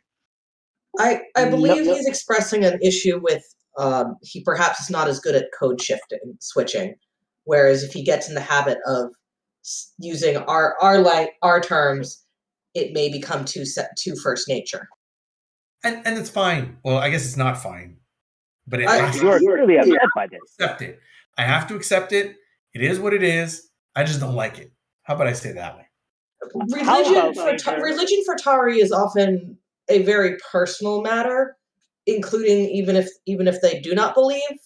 So casual use of terms such as God for beings that do not fit our definition of God can be disconcerting. I understand your discomfort, and I will remind you that the tequila for you will be less expensive later for these sorts of things. How about every time I use a a term that you don't like or phrase things in a gold way, I will purchase you rounds of alcohol at the bar as recompense. That'll make me feel better. Excellent. A deal And is then struck very then. bad while you're throwing up. Well, take your ups with your downs. Yeah. So as you guys are kind of getting ready to make to the rings, I will get Doyle to give me a engineering check. Normal, advantage, disadvantage. Say normal. Are you going to teleport us into a rock face? Is that what's happening here? No. So as you guys are having this conversation, some stuff is basically starting to sink in. Like once you kind of get over this, enthusiasm at having found an intact sarcophagus, and kind of the reality kind of sinks in. Doyle, you realize that power source that you shut off, that was way less power than a sarcophagus should use. Like, I mean, these things are powered by Naquadah. They're, off the scale in terms of their power drain. So what was that generator then? So yeah, it wasn't providing nearly enough power that a sarcophagus should require. Ares, since I just noticed that you rolled a 19, as you kind of like, you're ruminating a little bit, this talk about, gods and so forth, the ruminating and thinking, and it dawns on you that you've the carvings on the sarcophagus.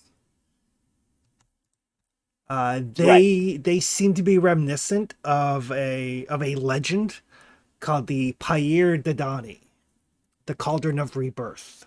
I just need to comment right now that I'm reading the Prixian cycle, so this is hysterical. Yeah. Otherwise known as the Black Cauldron. Yup. Literally, I've got all 5 books out right now. Black Cauldron. Okay, go on. Yeah, go on. The Black Cauldron. According to Tauri mythology, it is a magical cauldron that belonged to Aron, that was said to be able to create armies of the undead from the bodies of the dead.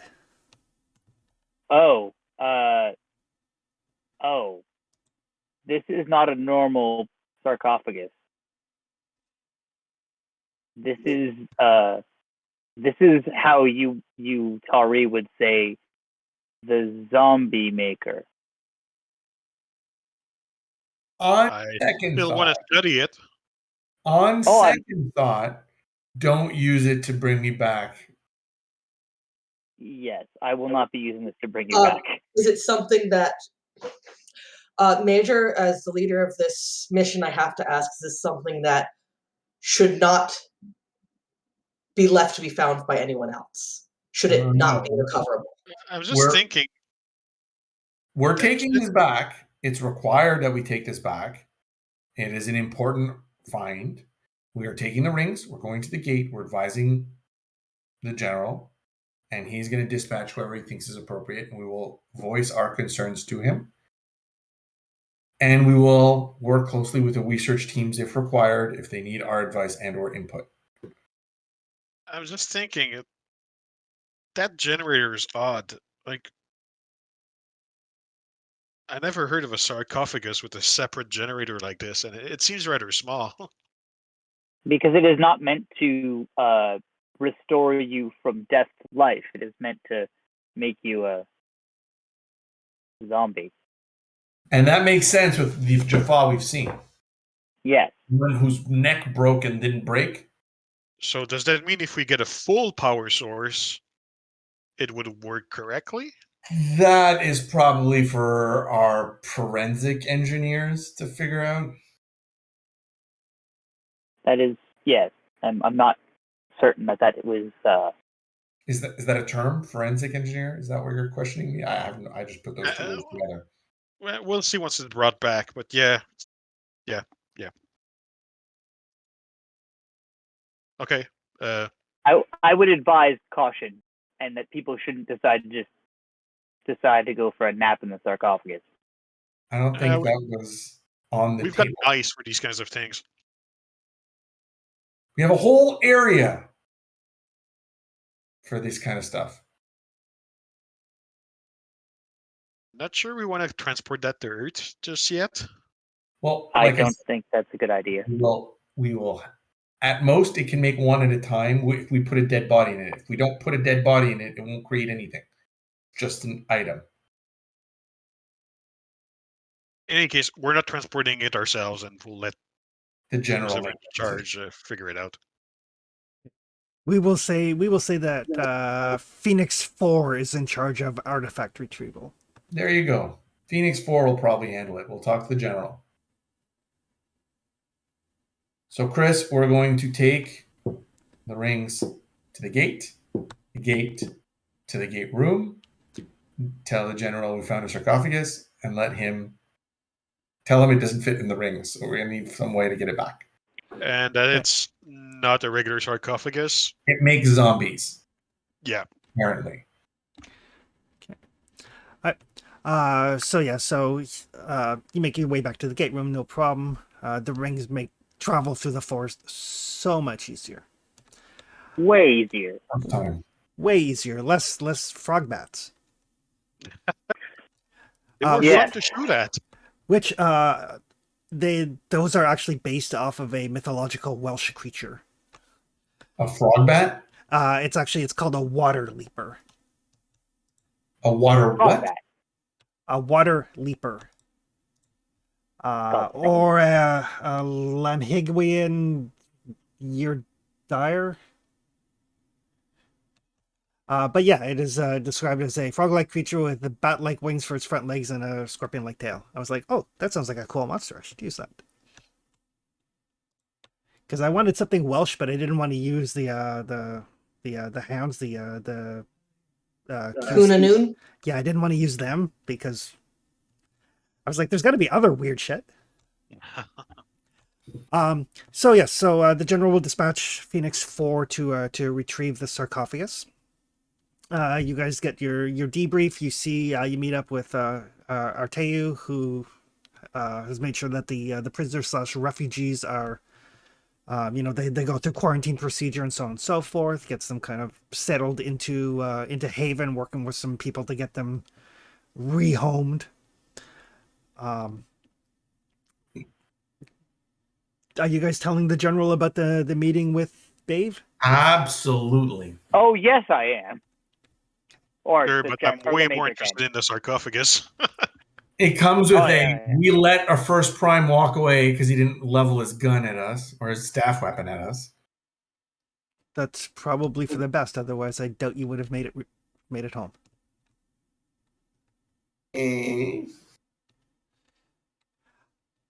But this is not the first time she has reached out. She has previously reached out to Stargate Command about an alliance, and Hammond shut her down.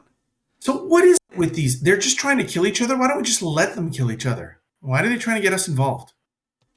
Because we're a tool to them. You're not wrong. No gold does anything without an ulterior motive. I mean, I remember. Yeah. I mean, it's not like they're going to offer us a seat on the Star Council or whatever. No. No. No, but if they can't get us to kill another Goa'uld, they won't be blamed for it. Yes. That is a most true answer. I think if you're meeting with her under the banner of peace, as long as your guard is up, I don't see any harm in hearing her out. But as Iris has stated, she wants something. Okay. Oh yeah, she definitely wants something. So look, they'll be there. She'll be there for 7 days, sir. Let's figure out what we know about these people. as much as we can from both the people we recovered and anything that we can find out there. And when we're prepared, let's go meet her. What do you think?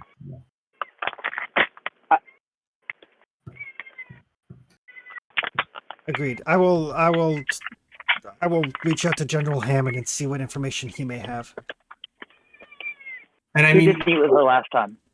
and we've just got a bunch of survivors here who might have had more recent contact with her and her and primary antagonist, who's Bade, Batter. They is who we're meeting. I thought we were meeting the other one. No, our R1 is the one who held this world. Okay. He's the one that came. Okay, so maybe we talk to the people about Arwen and how these two don't get. Regardless, we debrief these people, we get more information, and then we go when I can figure out which one's which. Very well. I will find out what I can.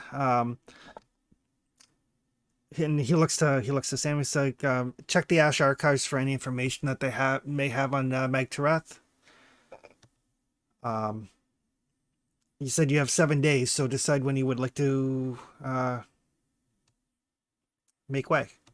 So we're gonna leave at maximum day 6. We're not gonna make them wait day 7. So we're gonna figure out how much intel we can get between now and then. Perfect. Back to that sarcophagus. Why did it leave it to us? Why didn't it destroy it? I guess Batter doesn't use those sarcophaguses. It's only Arwen that does. My theory is that they wanted us to. He was sitting there waiting for, which means that this was a gesture of, look, we're interested in talking. Either that or a trap or a bomb or something. Yeah. And thinking back to it, Ares, he specifically said, my lady thought you may wish to investigate this. Yeah. So basically, they want us to think it's a terrible thing to have, and that the other side is using this back to Doyle's point of pointing us in their direction. That very much sounds like the sort of thing they would do. And it does sound terrible. Just saying. Yeah, as long as we don't plug it into our computer network, if there's a virus or something in there, it won't take us down. Why does She that sound? is not that kind of person. Arwen is, but she is not. No, she is 100% like a frontline lead the troops by the front. Yeah, she is not a deceiver, which is why I was more interested in seeing this meeting actually happen. While most Goa'uld are also deceivers, I understand that.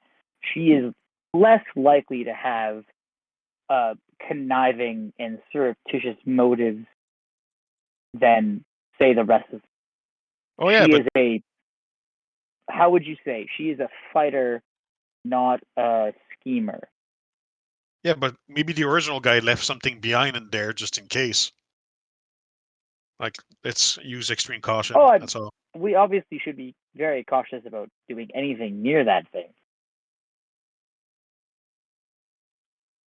I am merely commenting on my considerable expertise involving the Goa'uld.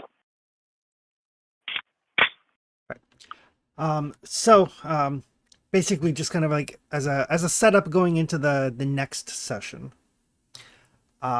What Dor will find out is he's kind of like helping Phoenix 4 with the sarcophagus.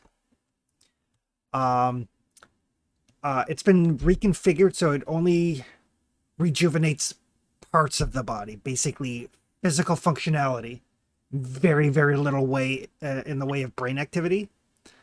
And most of the nerve endings don't regenerate.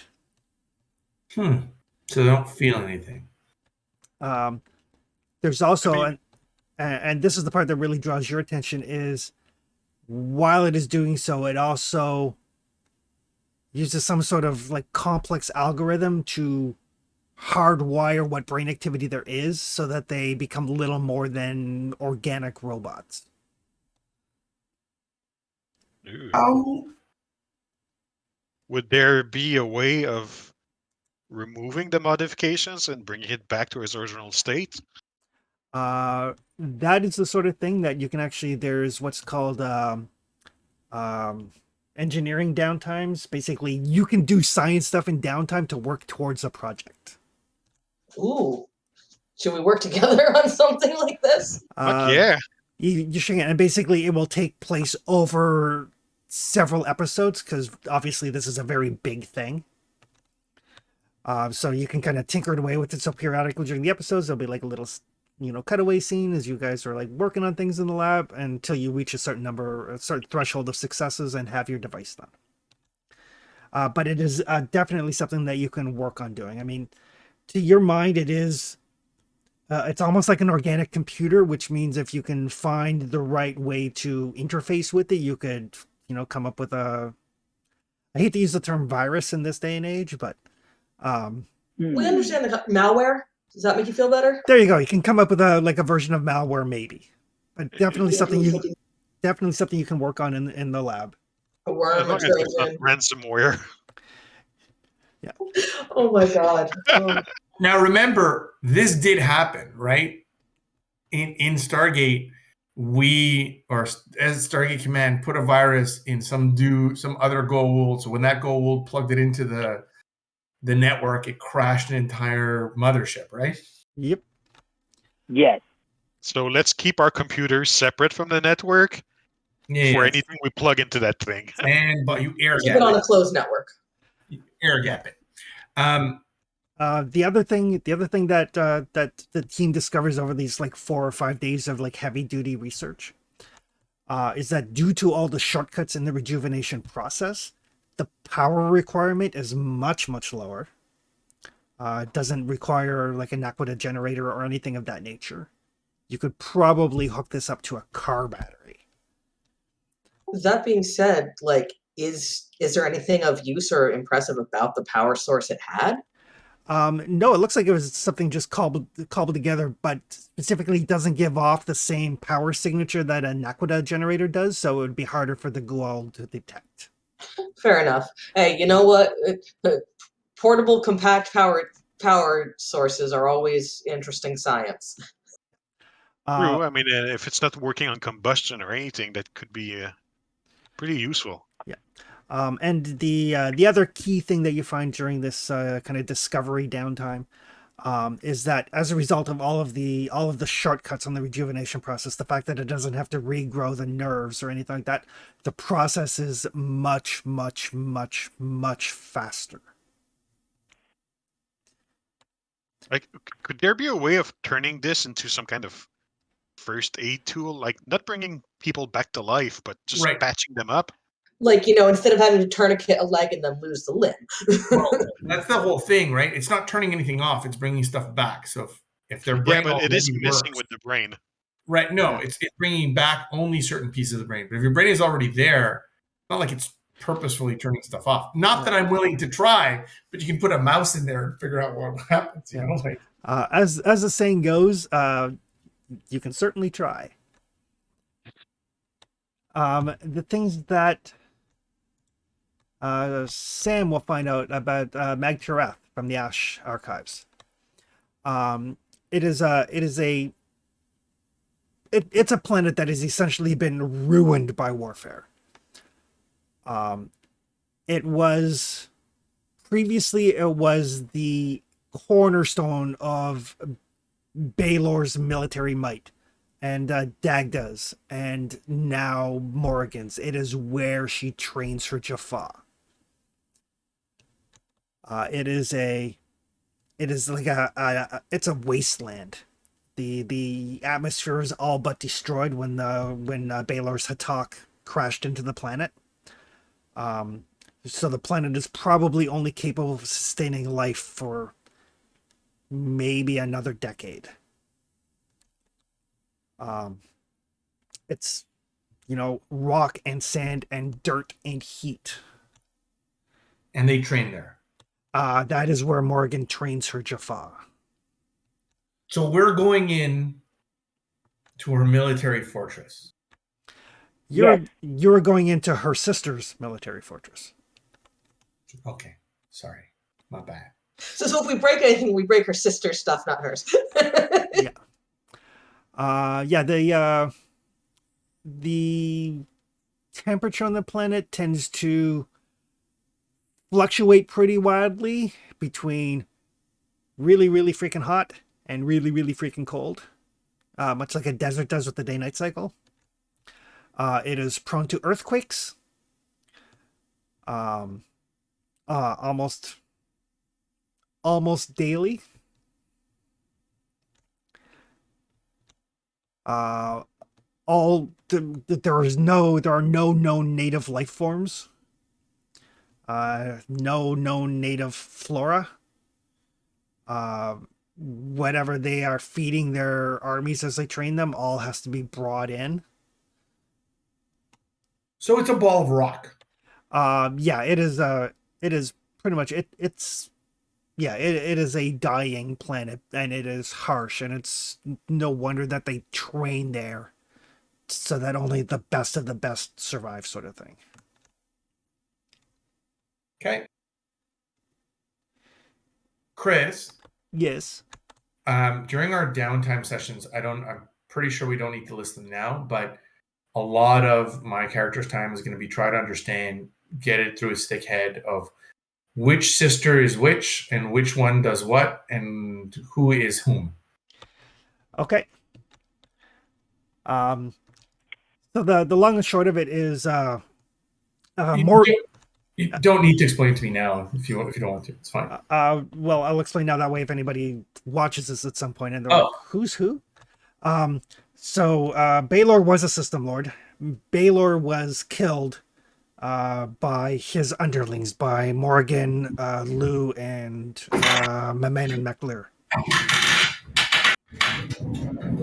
Baylor had so much personal power that when they divided up his holdings, they had enough to become system lords in their own right. You guys discovered way back in the first episode that Baylor may not actually be dead. Right, but who followed up on Baylor? Who were his underlings that split his treasure hoard? Morrigan, Lou, Lugh, and Maman and MacLear. So does Lou have a spear that's different than the normal Guald staff? Well, he might.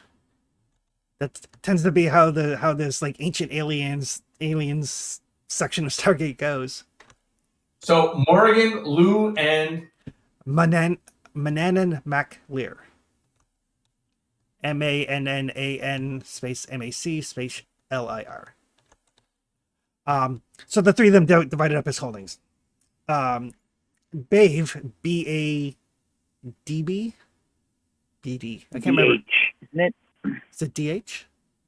I think it's DH. Crazy Gaelic spelling, but it's pronounced BAIVE. Dave, yeah. Yep. Like Maeve, but not really. Exactly.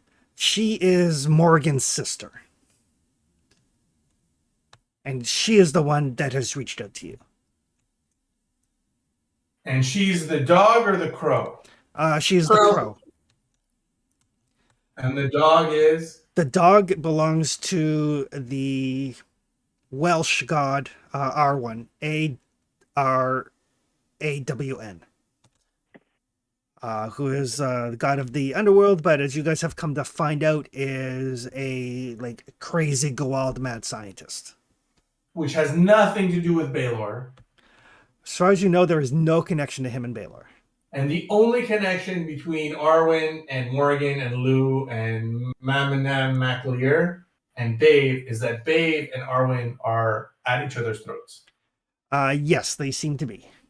Okay. That is correct with the information that you have.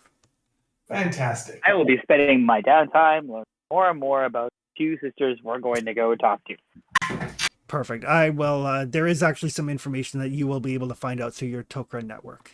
And we're going to meet the two sisters. I'm trying not to metagame, but find if it's just two sisters or if there's more. Yeah, no, I'm gonna do that. I'm gonna go through my Tok'ra network because this isn't like the Egyptian pantheon, so it's let's go look at the other Let's go look around.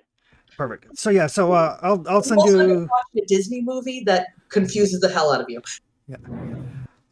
So yeah, I will send you some information that you find out through the Telker network with some more in detail information about what they have discovered about Morgan and Bave.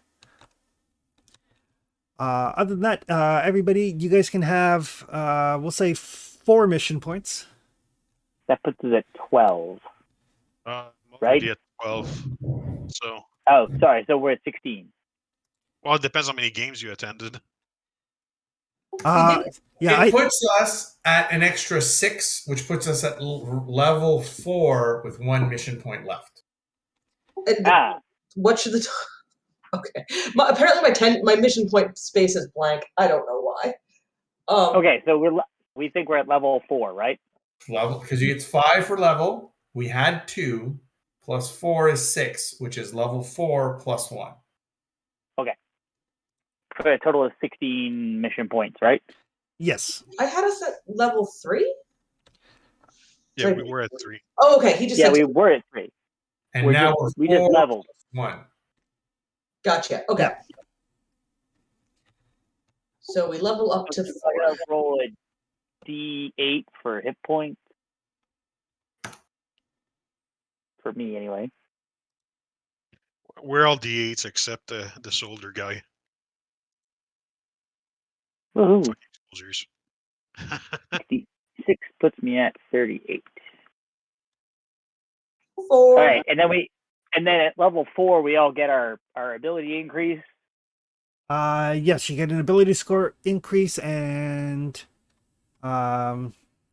engineer gets broad spectrum scanner, so you can use intelligence instead of wisdom for perception. Ooh, nice. I got a tactic.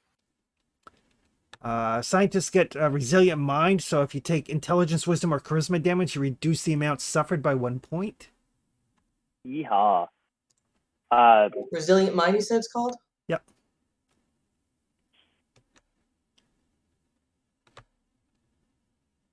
I will look up the info text for that, but I'm putting it under my class abilities right now. Yeah, I'm doing that now. Soldier, it looks like you actually the only thing that you get is ability score improvement. Second tactic. Oh yes, additional tactic at 4th level. Let's see what my computer Because says. everyone got their extra thing or their extra feat 1 level before, except for me, I get it 1 level after. Yeah, because at 3rd level you get improved critical. And we add our Oh, wait, I got a feat? No, last one. At 3rd level you would have gotten. second your discovery. Yeah, you No, would wait. have. Oh, yeah, the Discovery. That's the one I was like, I don't know which one to take. And then I made sure I asked and then never put it in my... There you go. Question, with the hit point roll, we add our con bonus to that? Yes, you do. Okay, so I got 5 instead of 4. Thank you. Okay, so I'm getting 2 points of dexterity. Okay. I upped my intelligence to 18. What is? Sorry, I'm trying to track. So we get an ability bonus or a? Add +1 to one of your ability scores. If you go up to an even number, your bonus will increase because it's D&D. Yep. Right. Isn't it +1 + 1? Okay. Not just 1 + 1? It depends on your class. So as a scientist, you can increase your intelligence or your wisdom by 2, or you can increase 2 ability scores of your choice by 1. Oh, that changes a whole thought Right. process. I'm actually probably going to do the 1 each because I have 2 scores that I could bump. I could bump to an even number. Yeah. And then as a soldier.